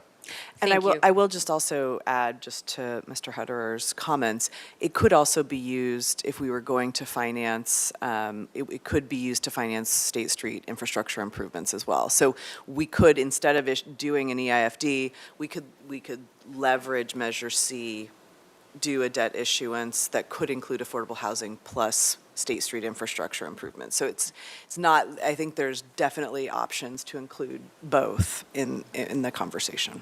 Thank you. I think I'm on the same page now. I really appreciate that explanation. And I would just ask when this comes before us, if we could have a separate slide, because that distinction's extremely helpful. Thank you. And so just a couple more questions. I think I'm really following where you are with scenario 3, but I do want to understand a little better the EIFD and some of these other potential options, if that's okay. So our consultant mentioned that, let's say we have an EIFD, the projects don't have to be in the district, but have to have a tangible connection to, and this is where I lost him a little bit, a tangible connection to the organizing principle of the district, or a literal tangible connection, like it has to be across the street from the district? Can you draw that out for me a little bit? Mr. Sprunger, can I ask you to answer that question if you're still on, please? Yeah, certainly. So when the EIFD is formed, there's a document that is set up, an infrastructure financing plan called the IFP, that outlines some of the upfront goals and objectives of the district. And so with respect to any sort of projects that are funded outside the boundaries of the district, they would have to conform with what was identified early on in that infrastructure financing plan document. So the intention behind the district. Okay, but it's not like it must abut the district physically or anything like that? That's correct. Does Okay. not need to be physically abutting. Awesome, thank you. And then EIFDs, I guess if they can come into being, they can go away. And so what happens when it goes away? I mean, I guess from the taxpayer perspective, it's kind of irrelevant. Is that correct, whether it exists or not? Mr. Sprunger, but I actually pulled up slide 8 because it kind of shows what happens after the 30-year time horizon of the EIFD. Basically, that additional property tax dollars that would have been redirected to the EIFD basically comes back into the general fund. But Mr. Sprunger, if you want to elaborate on that, that would be great. Yeah, this is Craig Hill. I'll jump in on this particular question. So you're absolutely correct. To any property owner who is paying a tax, whether the EIFD is active or not, they see no difference, right? As Christian mentioned earlier, this is not an increase of a tax rate, so it's just a redirection of existing property tax that they're paying. From the city's perspective, one of the technical points we didn't bring up is that the city can, on an annual basis, choose through the council to contribute not necessarily all of the increment into the EIFD on a year-by-year basis. Now, we will say that if there is debt issued, you have that financial obligation that will kind of contractually commit you to putting those funds or making sure that those property tax revenues do go into the EIFD on an annual basis. But this is something that for a scenario that the city manager mentioned where projects may or may not actually happen when we have them programmed, and there was a need to kind of redirect the EIFD or maybe wind it down a little bit, there is discretion there to be able to do that at the council level on an annual basis. Great, thank you very much. If we could go to slide 7 briefly, just a couple more, Chair, sorry. So again, really just looking at the development of an EIFD specifically, I'm sort of setting aside staff recommendation. When we think about setting the boundaries for something like this, it makes sense why these various, we might want to include the former Macy's parcel, but like what are our organizing principles? Is it truly just, or would it truly just be the most number of developments that we have in the pipeline that we're going to include, or is it going to be everything along Milpas or State Street? I mean, does there need to be some coherence, I guess, is what I'm asking. Seems to me that there would be, and how do we develop that coherence? Is it really just about the numbers, or does it need to be about some other sort of philosophical coherence? Yeah, maybe I can ask Mr. Hill or Sprunger to maybe talk through what other jurisdictions have done in that area to establish there. But what I will offer as well is that our district could be the entire city, right, to sort of be inclusive of the entire geographic area. But I'll turn it over to our experts if they want to elaborate more. Yeah, it's actually a great question. What we typically see in having these initial investigative discussions is you need that seed project, right? You need a significant project that can create tax increment. Throwing a blanket over the entire city limit certainly captures all future growth, but there is a finite time frame that an EIFD will exist. And if your development process is just much slower, you'll effectively never get any leverage out of the EIFD. So what we typically will try to do is start with some critical projects that we know are in the hopper and will add significant tax base to the city's revenue stream. And then we start stretching it, right? Okay, well, what about this project? And so I think what we've done in the modeling that is represented with these projects, this was kind of city staff suggesting to us within a 10-year window, these are the projects that we believe could actually be completed and have a much higher assessed value base once they're in place. But the model is very dynamic, and we can easily, cut projects out if you felt like they should not be in the boundary. Okay, thank you very much. I appreciate that. And I honestly, I have maybe a lot more questions, but I just have one more, and then I will leave it to my colleagues, and there's lots for us to think about. Recognizing that suggestion 3 is preferred, maybe for lots of different reasons, or scenario 3 rather, but because in large part because of the complexity, right? Like we've done it, we know how to do it. There's some synergies here that we can make use of. Would your recommendation be the same if, by some miracle, the county said, we would love to participate in this with you. We are your partner and we absolutely were all in. Would our recommendation then switch to scenario 1B? And if the answer to that is yes, have we thought about outreach to the county on this question? And is there a role for council members in really trying to start those conversations with our county colleagues? Thank you so much for that question, Councilmember Harmon. So I think the answer, I'll answer from staff just right now. I think the answer is maybe. And the reason why I say that is because I think there are different mechanisms by which the county can participate. We can enter into an MOU with the county, and we could set up some dedicated funding mechanism to where we share the cost of a potential debt issuance for the establishment of affordable housing units. They might have a separate fund. We have our own local housing trust fund. We have our Measure C fund. The city already has its own mechanisms by which to do that. There could be a joint MOU that's established that requires participation and financial obligations going forward. So that's one option that I just thought of off the top of my head. There might be others. And so I think there are ways of getting at the same or very similar goal of an EIFD without having to actually establish one. All right, thank you. I appreciate that. And I'll just close by making my overarching comments, which is to say that I feel, frankly, that it's my job to leave it to the professionals to identify the best path forward and the most efficient and most effective use of the tax dollars that come into the city. So I support staff's recommendation to go with scenario 3, but I still remain very interested, excited by the concept of an EIFD, and whatever we can do to either approximate that or actually do it, I think is a really good thing. And I want to highlight and say as strongly as I possibly can that I believe that there is, it's a real necessity for us to partner with the county, truthfully. And I think, and have felt for years, that the relationship between our county partners and us here in the city and our shared goals for producing particularly affordable housing in South County, we've kind of abdicated our responsibility to hold hands on that. I think that we share that responsibility. I think we do share the burden, but often work not at cross purposes, but certainly in silos.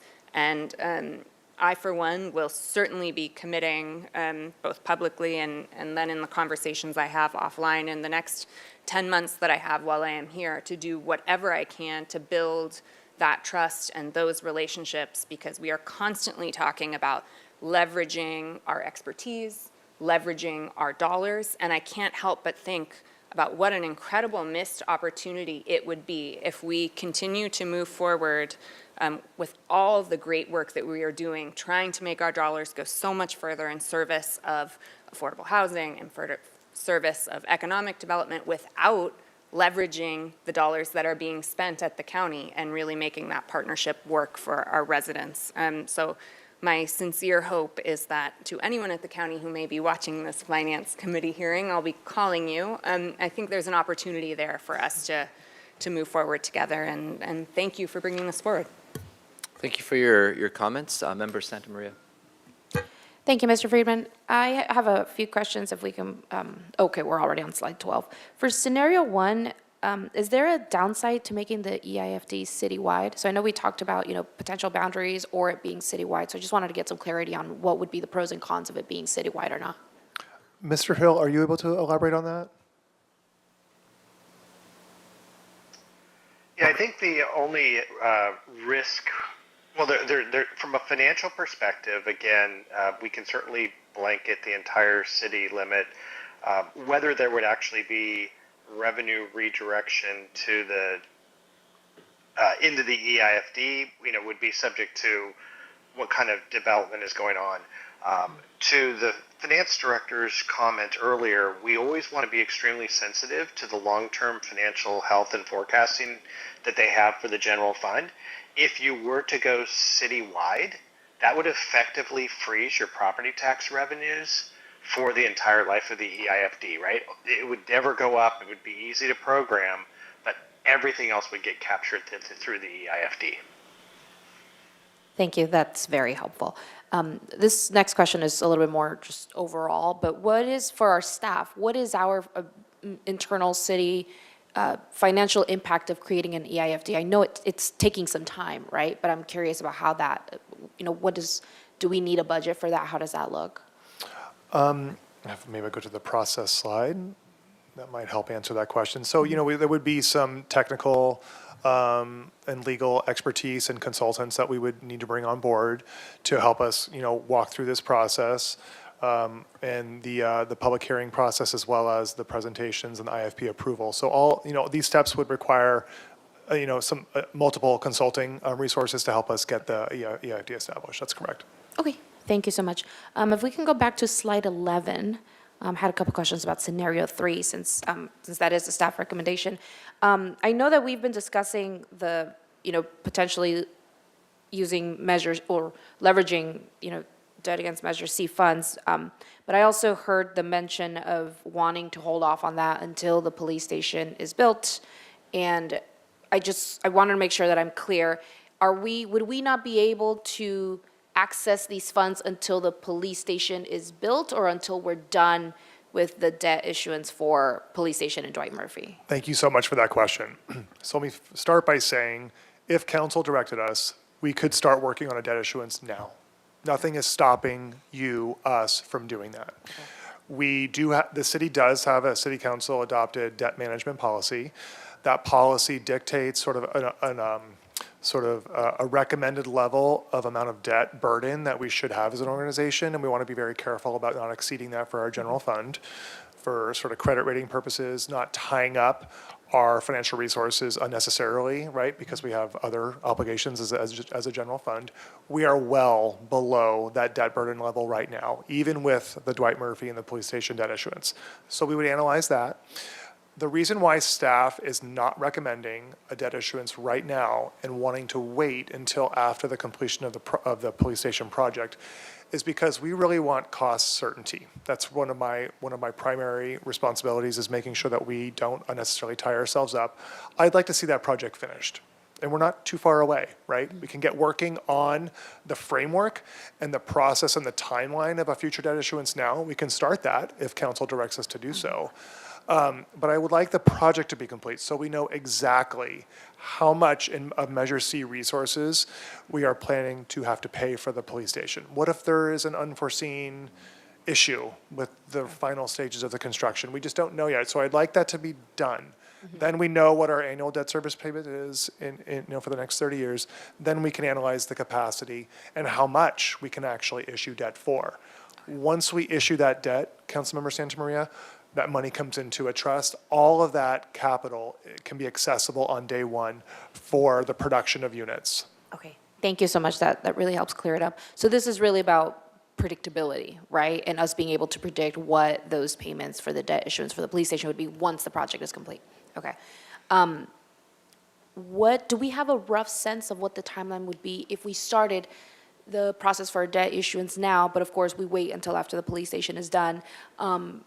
Just for the public, like what would that timeline look like for us as a city to be able to access those funds if we take that route for affordable housing? Sure. So Councilmember Santamaria, so the first thing would be, it takes about 6 months, give or take, to issue a complete debt issuance process from start to end. We just did it. We have good experience, recent experience with the one that we just did.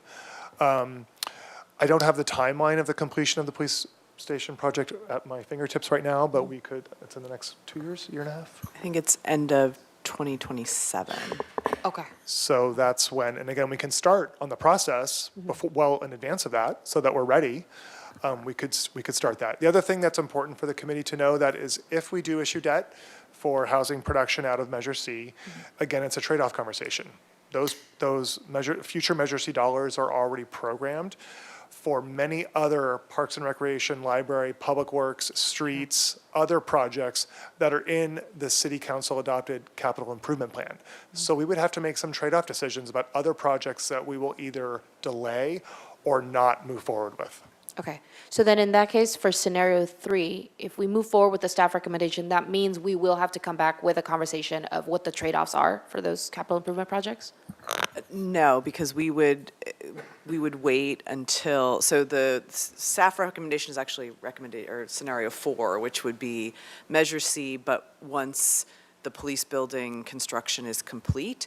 At that point, we don't believe there would be the trade-off conversation needed necessarily. And so I think what we're recommending is we could get started on the conversation about potential debt issuance, but then not issue the debt until 2027, late 2027, late or early 2028, because we'll have more certainty at that point. And so it's really like a scenario 4, which when we bring this to council, we could have that as kind of a separate recommendation to talk through that. And that would allow us to start planning, and if we knew kind of how much, what debt capacity we had, how much we wanted to issue, then we could also start to work with some of our affordable housing providers in the community and say, hey, look, we think we're going to have this chunk of money, start prepping now. What are the projects we want to start working on? And really, that also gives them some runway to start planning as well. Because the other thing is when we issue the debt, those affordable housing providers aren't going to be ready to start constructing the next day. Right. So I think giving us 2 years of runway also gives all of them 2 years of runway or a year and a half of runway to do project prep to figure out how they would leverage the money. Okay. Final question for this would be, as we're thinking through scenario 4, I guess we could say, what does it look like if we start the process of debt issuance for after the police station is completed? We're having those conversations with our affordable housing providers, but then something happens with the police station and that construction completion date is delayed. So what does that look like for us in terms of, how, this runway that we're setting for ourselves and for the affordable housing providers to be able to plan these projects and everything. But it does seem to hinge on the police station being completed on the existing timeline, and we know that there could be delays. So what would that look like for us as a city as a whole if we are faced with those delays and we sort of already made, I don't want to say promises, but we already sort of made these commitments of like what we intend to do with Measure C. So what would that look like?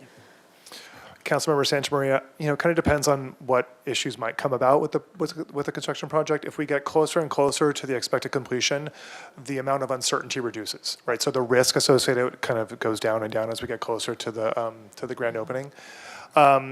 And we could make some decisions by potentially delaying a debt issuance. If we've been doing the planning, we could just delay going to market. That's an option that we have available to us. But again, as we get closer and closer, there's fewer risks associated with the police project. So we would be in a much better position to just maybe make a decision to move forward if we're close enough. Do we have a sense of being able to make those decisions to issue the debt independent of the police station timeline? Yes, Councilmember Santamaria, you absolutely. And as I mentioned earlier, if council directed us, we could pursue issuing debt right now using Measure C. It just might require a trade-off decision for projects that were planned to have Measure C funds available for in the next couple of years. And we would have to work with, the various, like with our credit agencies and with our municipal financial advisor and bond counsel about the capacity that we have right now to be able to issue additional debt, knowing that we're still in construction phase of this project. I see. It's just part of the analysis. Sure, that makes sense. Okay, thank you so much. Appreciate all of you with these detailed answers. I'll keep my comments brief, but I too am not an economist, so I really do want to defer to you all who are the experts in helping us maintain this, financial health or achieve financial health since we are in a budget deficit. I am encouraged by the conversation about leveraging Measure C funds. I do have to voice, though, the concern that I have is tying our housing production to the completion of the police station. And even though that is coming up soon, what we are seeing and hearing out in the community is that really the folks that need housing and affordable housing the most, they can't really wait. And these issues are very much intertwined because they're both coming from Measure C, but in the public's perspective, those are not intertwined because they're saying, well, police station's one thing and housing is another, right? And so I think it's important for us to just really take into consideration that is the reality that people are living. And so our reality here as a finance committee and as staff is that we want to be careful about issuing that debt before the police station is completed and all that. And that makes perfect sense.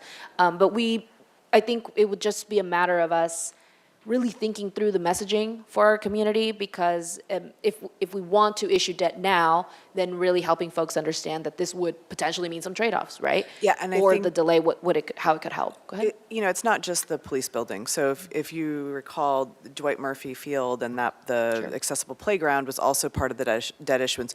We actually did not have enough debt issuance to cover the costs for both projects. So we are actually paying cash outlay from Measure C right now to complete Dwight Murphy.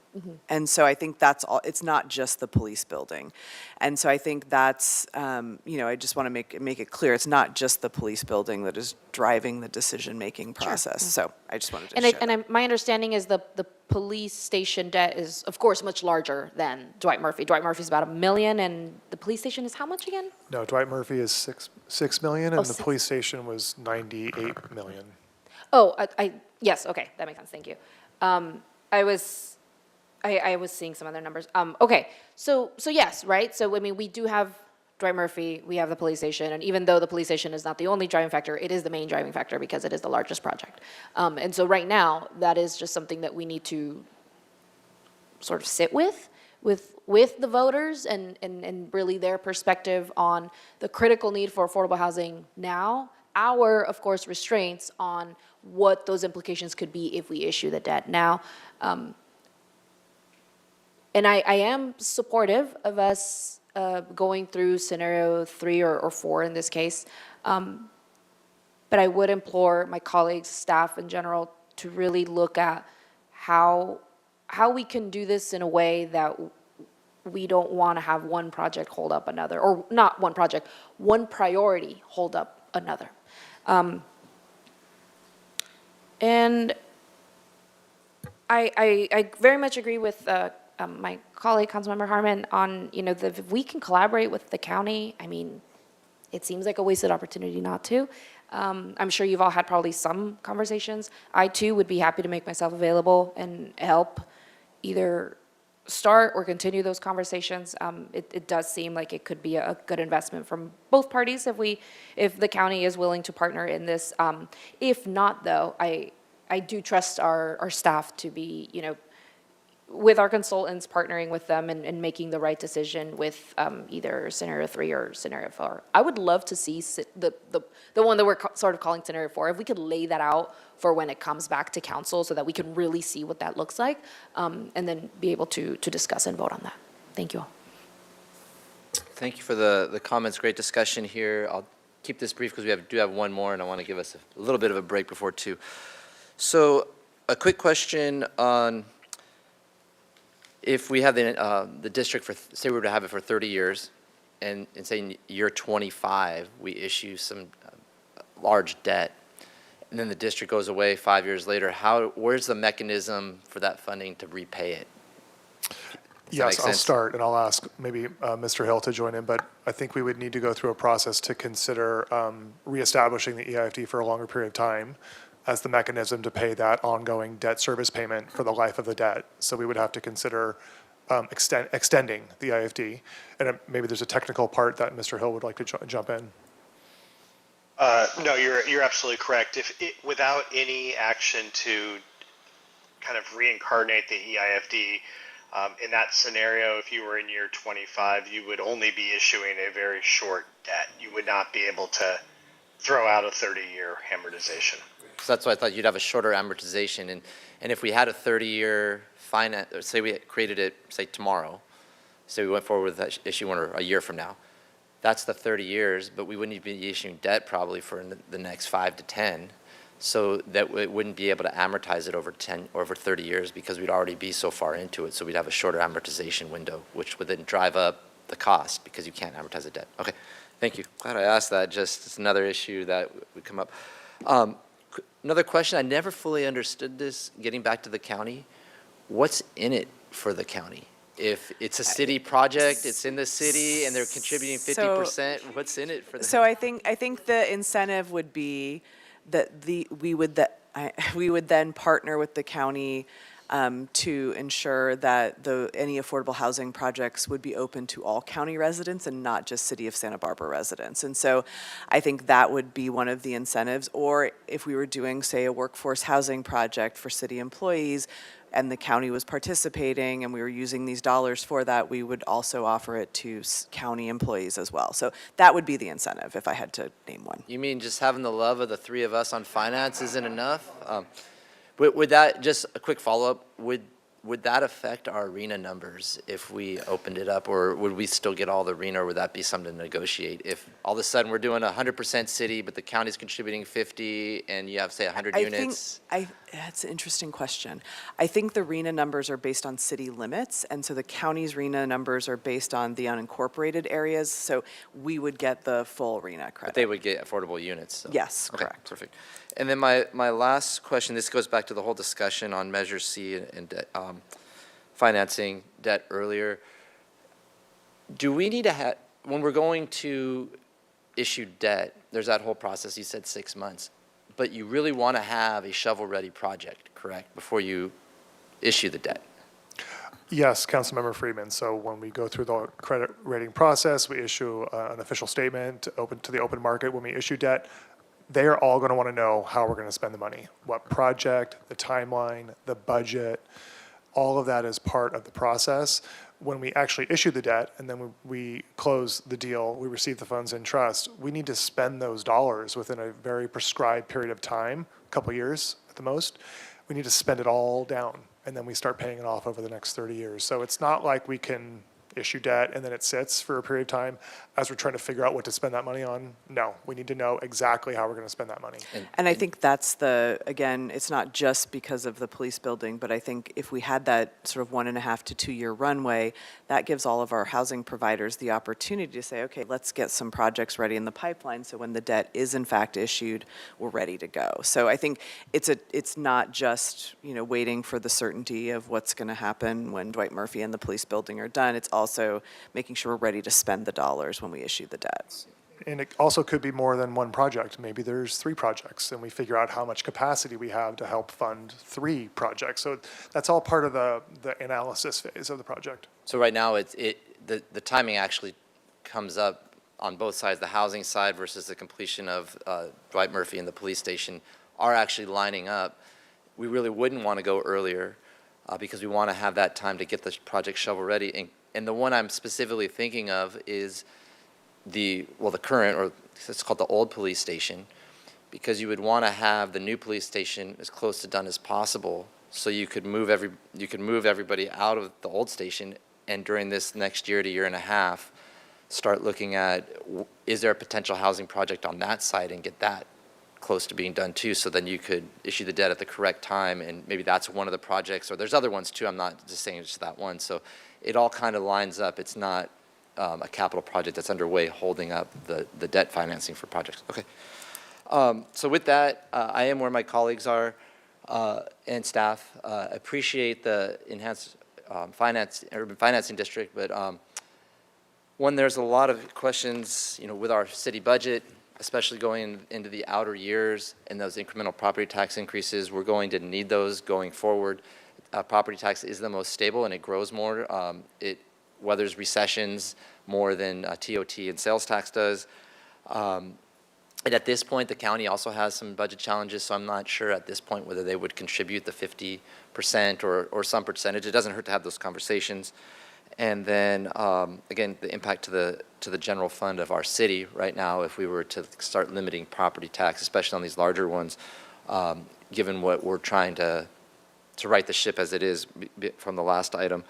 And then, so in terms of kind of moving this forward, if I can wrap this up and help me out here if we're going to look for a motion, from what I'm hearing from both of my colleagues, to get this to council, and is that we would direct staff not to pursue an EIFD at this time, but to continue to work with our housing groups and others on finding sources for affordable housing production in a timely manner.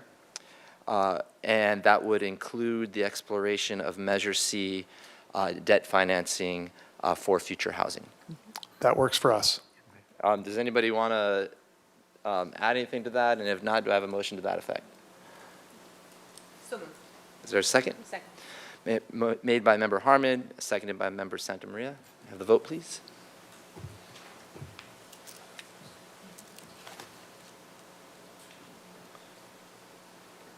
Passes unanimously by all of us here. All right, and we are all here, by the way. All right, on to item 3, cannabis tax rebate adjustment, and send that over to Mr. DiMartini. Need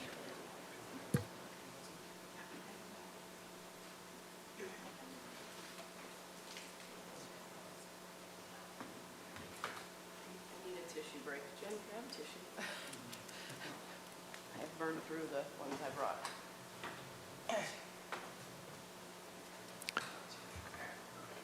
Okay, we're going to start the third item here, the cannabis tax rate adjustment. I'm here with Lindsay Moss, our Assistant Finance Director, who's going to do the bulk of the presentation for this item. Just by way of background, this item has come before you today from direction that the Finance Committee and the City Council gave us over the last couple of months. This is one of the hundreds of options that staff has recommended over the last couple of months by ways of helping us balance our budget. It's one of the ones that was identified as a top priority for the Finance Committee and the City Council. Ms. Moss has done the analysis, and she's here to present her recommendation. Thank you, Mr. DiMartini. Hi, Chair Freeman and members of the Finance Committee. I apologize, I don't sound so great. I'm trying to get rid of this cold that it seems all of Santa Barbara has right now, so bear with me here. So we're here to discuss the cannabis tax rate adjustment, and our recommendations are that we would like the Finance Committee to hear a presentation and receive a report regarding the proposed increase of cannabis tax rates.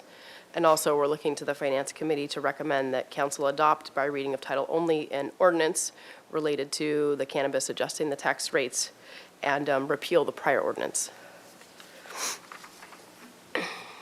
So some background on the cannabis tax. It was back in 2016 that the voters approved the cannabis tax in the city of Santa Barbara, and they approved that rate all the way up to 20% of the gross receipts of cannabis businesses. However, it did take some time to put into place what the initial rates would be set at. That occurred in 2018, that the rates were set in 6 different types of business categories. So there's more than just one rate for cannabis taxes. There's a rate for storefront retail, retail by delivery only, manufacturing, distribution, testing, and indoor cultivation. And those all have different rates, which we'll get into in a moment. But the rate that we're discussing the most today are the first 2, the storefront retail and the retail by delivery only. And those rates are currently set at 6%. That's what they were set at back in 2018. They haven't been adjusted since then. However, the rates can be adjusted at any point in time just through an ordinance. Currently, the city has 6 authorized cannabis retailers. 5 of them are retail storefronts, and 1 is a manufacturing facility. So we're here today discussing this with the Finance Committee because the Finance Committee, and along with the City Council, directed staff to come to you and talk about the possibility of increasing the cannabis tax so that we could increase our general fund revenues and help mitigate our rising budget shortfalls. So here we are. I want to take a moment to direct our attention towards the revenue slide, portion of this slide on the right there, and just take a little review of how much the revenues have been for the last few years for our cannabis tax. It's not one of our largest revenue earners. It's at the top in fiscal year 2021, a little less than $2 million. But as you can see from this slide, that the revenue has steadily declined since then, year over year. Our budget for fiscal year 2026 is $1 million, and I've done some projections for this year based on actual trends so far, and it's looking like we'll come in a little bit less than $1 million for this year. So additionally, I just want to highlight that this shows what the proposed rate increase would be for just those first 2 categories that I mentioned a moment ago. So an increase from 6% to 8% in those first 2 categories. And the reason why we're recommending that in only the first 2 categories is that's where the bulk of our revenue is coming from, is those first 2 categories. The others are either no revenue is coming or a very small amount of revenue from the other categories. Next one. Okay, and just to get yourself a little bit familiar with the way these tax rates are set, both locally here and in the county of Santa Barbara, they're a little bit different. In the county of Santa Barbara, it's a fixed flat rate of 6%. That's it. There's no amount they can go up to.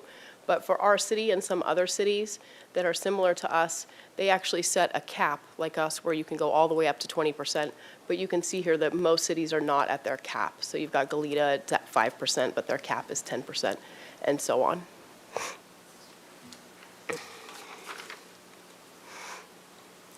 Okay, this is a very educational slide here, and it was quite fun to do the math on this one. So through this process, working with our cannabis consultants, we received a lot of information about how these taxes are actually impacting the consumer when they're going to purchase an item from a cannabis store. There's multiple taxes that compound on top of each other. So the first tax is our local city cannabis tax at 6% right now. On top of that, the consumer is also paying the sales tax of 9.25, and then on top of that, it's 15%. And those are actually stacked on top of each other, one after the other after the other. So it's not a flat amount of each of those. So that gives us a total tax in the city of Santa Barbara of 33.2% on cannabis purchases right now. If we were to raise our local cannabis tax to 8%, that becomes about 35% for the total tax that the consumer pays.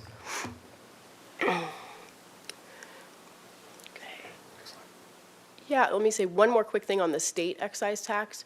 Right now, we are in a time period that the state has us in a program where they have lowered that rate from 19% down to 15%. That will go through June 30th of 2028, and it may sunset after that. So that's something to keep in mind, that that rate is actually lower right now than it could be in a few years.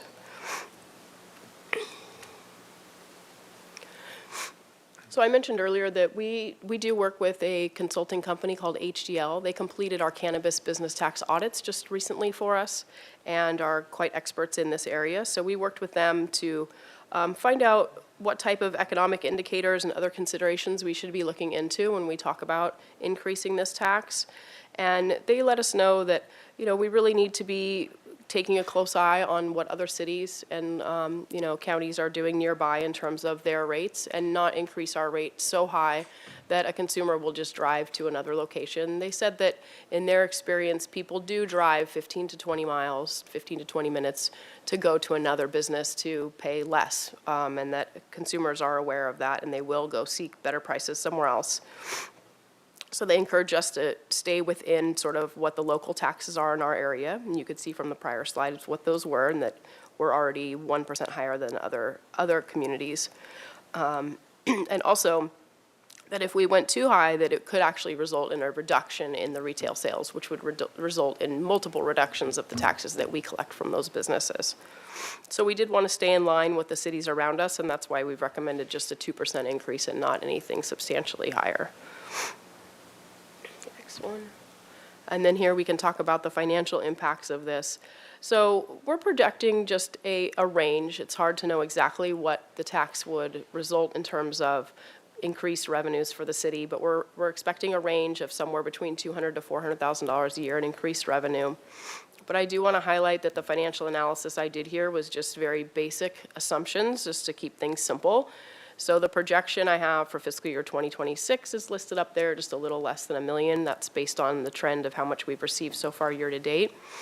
But the projection that I did for fiscal year 2027 is assuming the 2% sales tax increase and no other changes in the retail sales. So I've assumed a flat amount of retail sales from 2026 into 2027. Based on the trend of their revenues declining over the last few years, that may be a bit too conservative because their revenues are declining, and we aren't sure what the impact would be on sales due to the 2% sales tax increase. So that's just some rough estimates and a range for you to consider. And here's just our timeline of our next steps. Today, we're here to review this with the Finance Committee. And next, if the Finance Committee passes this forward to the City Council, that would be on March 17th. And then we have some work that we're doing on our end to make sure that this information is conveyed to the cannabis businesses well. We have a webinar planned that we would provide them all this information about. We have, of course, done outreach already to inform them that we're here today, and we will be discussing this again potentially with City Council on March 17th. And then we also would be updating our website and our remittance form so they're aware of these changes. The ordinance would take effect on May 7th, but we're looking to have the effective date of the rate increase be on July 1, just for a nice clean fiscal year beginning. And that's it. Questions? Thank you for the presentation. Are there any members of the public who wish to speak? Not seeing any in chambers. I'll see if there's any online. Chair Friedman, no hands are raised. I'll open up to my colleagues for discussion. Member Harmon. Thank you, Chair Friedman. I don't have any questions. I really appreciate this and really appreciate the nuanced work that went into trying to find that balance between increasing the tax and not overburdening the businesses. And also appreciate that it's as much art as it is science, and so we're going to have to watch closely. So I'll just say I continue to feel very strongly about the importance of this increase. And actually, before I jump into that, let me back up and say I also appreciate the outreach to the cannabis businesses and storefronts. I think that ongoing communication is critical, so thank you for that. Now I will say that I feel very strongly, maybe I can't state clearly enough how strongly supportive I am of this action for a lot of reasons, but the relevant one for today's Finance Committee hearing is that it's really important to me that we take opportunities to avoid general, all-purpose, regressive or regressive-like taxes and look at opportunities where we have to increase taxes, that it's very focused, limited, focused on luxury items rather than sort of across-the-board increases. And I think this is targeted. It's super specific. We're not talking about the medicinal marijuana shops, or cannabis shops, rather, so I want to make that very, very clear. I've gotten some communication about that. Medicinal cannabis is under a different ordinance, set of ordinances. That's correct, right? Actually, as far as I understand, the ordinance for these rates set the medicinal and the non-medicinal. Oh, so they're And both this going new- up? Yeah, this new ordinance currently is drafted to do both. Okay, last time we spoke, it was just recreational. Okay, So- we can work on modifying that. I think that is very important to clarify, because I know that we said that last time. That was a big sort of piece of it, and I would be open to not increasing the medicinal rates. To me, I think that is less aligned with sort of why I support this in the first place. So something for us as we move forward to consider. To me, it is a very, very different set of facts when we're talking about medicine versus a luxury recreation. Councilmember Harmon, so yes, the way the draft ordinance that's before you today, it does include increasing the medicinal rate to 8. So when it comes time to have a motion, if we can clearly state, removing that increase for the medicinal, we will then use that to change the ordinance. When it comes back to council, it will be removed, if that's the action of the Finance Committee. Okay, thank you very much. I'm glad that we clarified that. My personal preference is to remove medicinal. It's just a different, a whole different can of worms, I think. But with that said, I think that it's important that we do this. I think that, again, our staff has been very focused and targeted in trying to find that right balance. And so I'm happy to make the motion, and I'm interested to hear from my colleagues where they stand on the medicinal versus recreational piece. My instinct is to remove the medicinal storefronts from this framework. All right, Member Santa Maria? Thank you, Mr. Friedman. Quick question before we go into the medicinal or recreational, but where are we with the council direction given to explore additional revenue generating opportunities in the cannabis industry?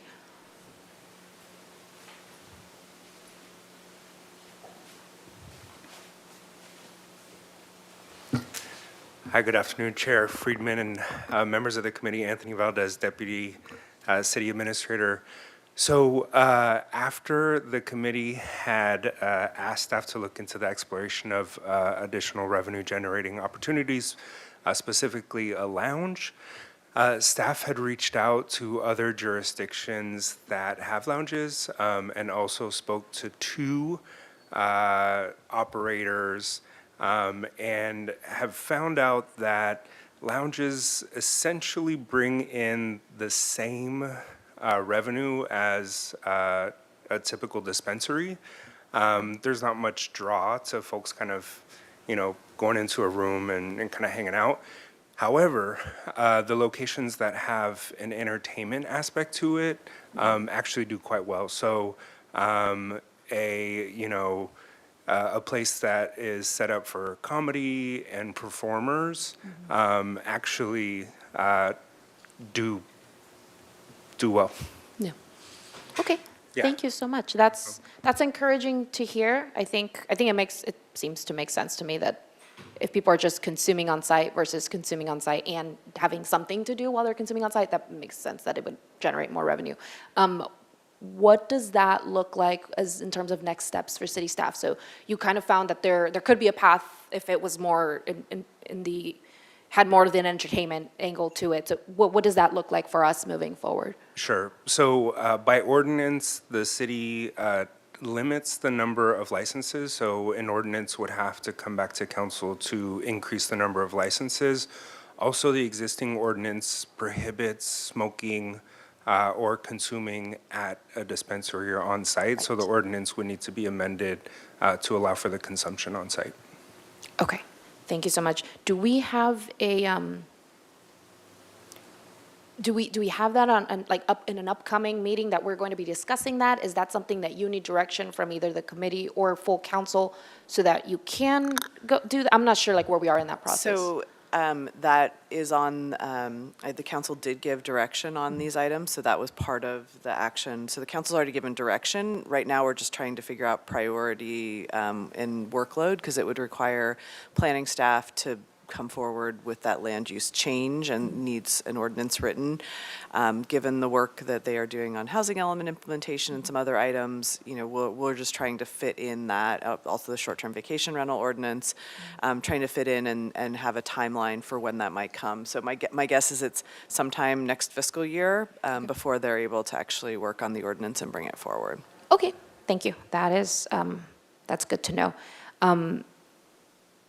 So I just want to clarify, the ordinance before us today does include medicinal and recreational, correct?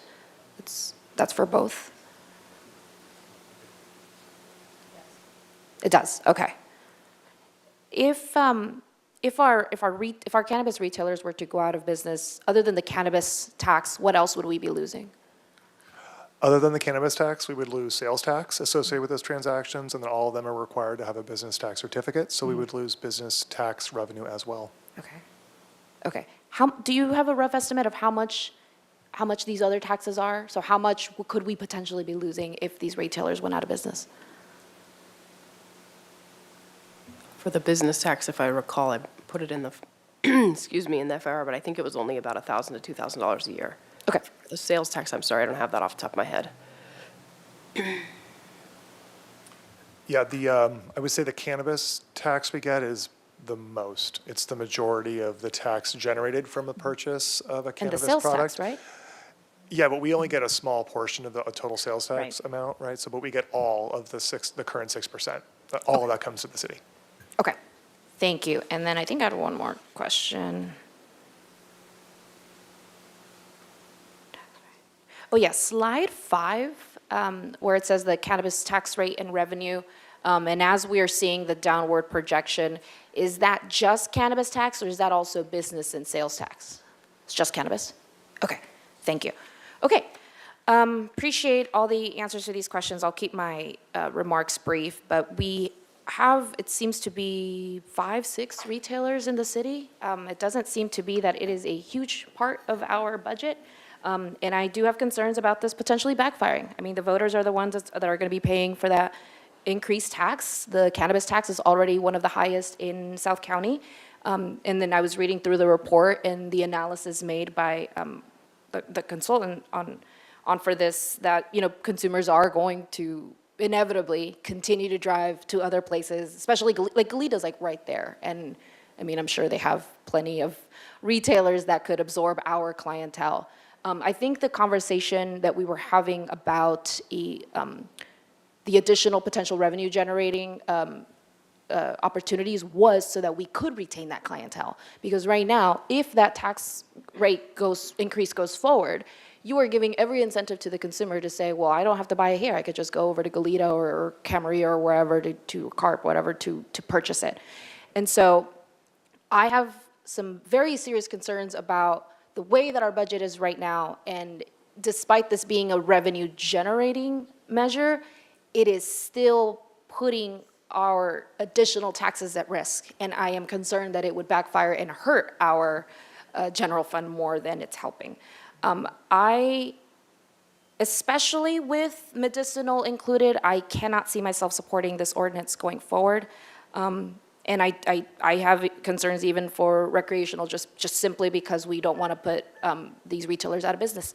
Just because, I mean, we are benefiting from those taxes, and we have a duty to make sure that we are not just implementing every tax that comes before us. And so I would personally not be in support of this ordinance going forward. Don't know, I don't know where the rest of my colleagues are on this, but I do have concerns about it backfiring and hearing directly from consumers and the voters that they're easily saying, well, if this goes up, I mean, we already pay the most in Santa Barbara anyway. We already didn't want to purchase in Santa Barbara. We only do it in case of emergencies. Now we're not even going to do that because we could just go to Goleta. So it kind of feels like we're shooting ourselves in the foot. So personally, I cannot support this increase of the cannabis tax rates. All right, thank you for your comments on the deciding vote. First of all, I think having a cannabis/comedy club would be a great idea. If for nothing else, people might actually laugh at my jokes. So you might fall asleep because I might take forever, but we only got 10 minutes. It'd take even longer. But just a question. We talked about the consumption, but we also talked about having an additional dispensary in a more heavily touristed areas such as the Funk Zone to increase sales. Where are we with that? And then of the two, whether it's a consumption lounge or that, is there a different amount of staff work that's needed? Because it seems like we have to go remodify the whole ordinance, or is it the same amount of staff work if we're going to pursue one or the other? It's the same amount of staff work. We would have to bring forth an ordinance either way, and it's the same ordinance. So, and I think staff is looking at probably the Funk Zone is the appropriate place to do either one of those options, so. Okay. So with that, where I'm actually in agreement with, when I looked at everything, I have the same concerns that member Santa Maria has. One, it's a declining revenue source. It's gone in just 3 or 4 years. It's gone from about 2 million down to 1 million. And when you look at the cumulative tax, it would push it up to about 35%. And it reminds me somewhat of the downtown parking issue where we needed to raise the revenues, and so we did, and that caused some impacts, but that ultimately did stabilize it if we hadn't done that. But I think this is too important of an issue because we're staff to not let the full council at least discuss it. And the reasoning is that from staff's projections on just the 2% raise, it would bring in, between $200,000 to $400,000 a year. And that is not going to solve our budget, but it is significant in terms of we're trying to really right the ship, and we need revenue next fiscal year to do that. And to Councilmember Harmon's point, it is for those who use it. It's not a general tax that it's affecting the entire public. But I do have the same concerns of taxing a business on the decline, but I think the entire council should look at this, and so I'm going to be moving it up to council. I might at that time vote against it, but I want to give it more consideration and get a little more detail in those conversations. So, is there? Oh, and then I am supportive if we do move it up to remove the medicinal. So I think that's important to do. So with that, is there a motion? Yes, Councilmember Friedman, I'm happy to make the motion, but I do briefly just want to ground us in the reality here that, unfortunately, I think, unlike what our sort of great hopes around the cannabis industry were in terms of revenue generators, it's just it has not turned out to be a big success for the city. The enforcement costs, the audit costs, we're not talking about an industry, we're not putting out I think I just want us to maybe ground ourselves in the reality of the challenges around this industry, and I do not want to put anyone out of business either. But I also don't want to be Pollyanna about the fact that we haven't seen the promised benefit out of it either. And so I had to make that point and also say For the same reasons that I don't think we've seen great success on the storefront side, I don't anticipate that we would see great success, and certainly, as I've already said publicly, wouldn't be supportive of expanding. But looking forward to the larger discussion. It is absolutely one worth having, and so I would be happy, and thank you for your willingness to move it forward, Chair Friedman, to make a motion that we move forward staff recommendation with the change that we remove the medicinal storefronts from this ordinance and that the tax apply only to recreational facilities. Okay, I'll second the motion. I'm going to turn over to our city attorney who has his light on. Sure, no, thank you, Chair Friedman, committee. So yes, I was just going to chime in on the motion. So I think that motion is appropriate because you're giving staff direction in terms of the differentiation between medicinal versus recreational. Other cities have done that, so that's perfectly legal. Would help too, and I think echoing Councilmember Harmon's words, is include the finding for that too, so council can see that. So here, appropriate finding with that differentiation is to allow greater access for patients to medicinal marijuana. So if you can add that as part of the motion, so at least we have a finding. Add that to your motion? That would be Yes, helpful. please All right, incorporate. Thank you. As the seconder of the motion, I will accept that motion. Member Santa Maria. Thank you, Chair Friedman.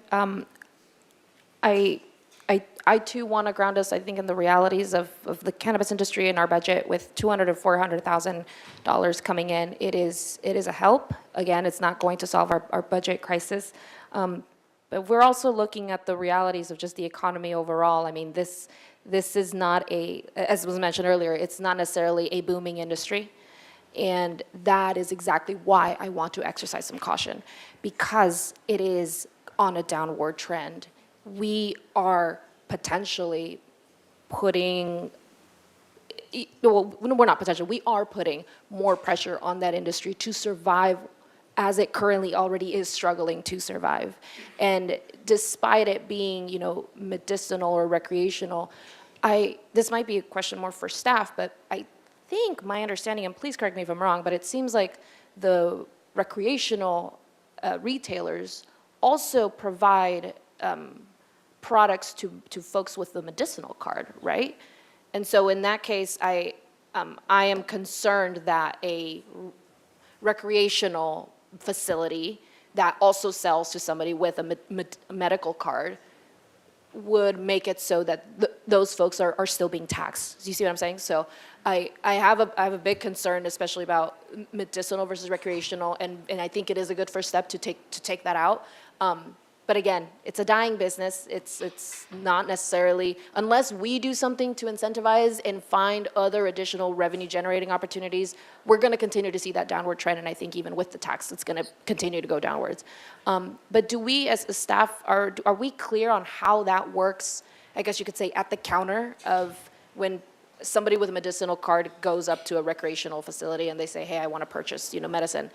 Are they also getting taxed even if they have the card? When they have the medicinal, they are also getting taxed. Yes, our ordinance is for both types of medicinal and non-medicinal at the current 6% rate. Yeah. I appreciate you bringing that question because Councilmember Santa Maria, I'm having the same concern with the motion.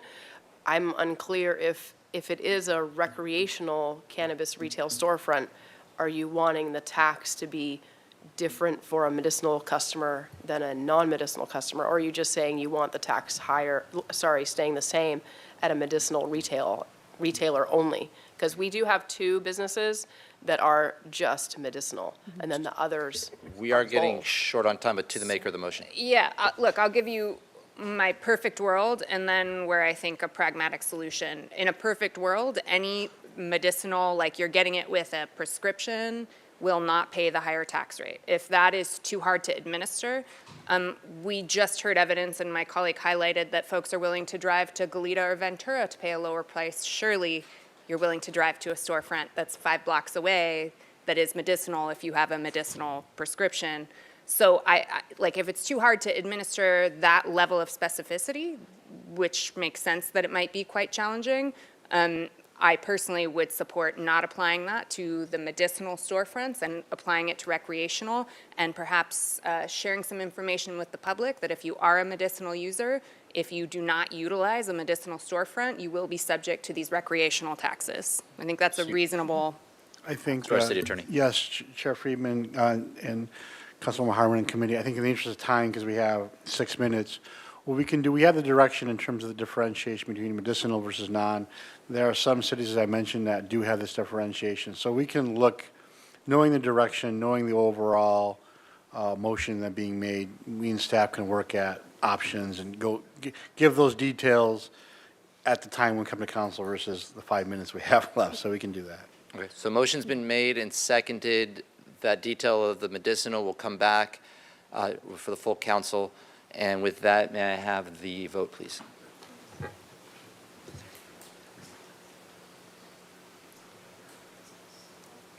Passes 2-1 to forward to council with Member Santa Maria opposed. With that, we are adjourned. Thank you. Just in time.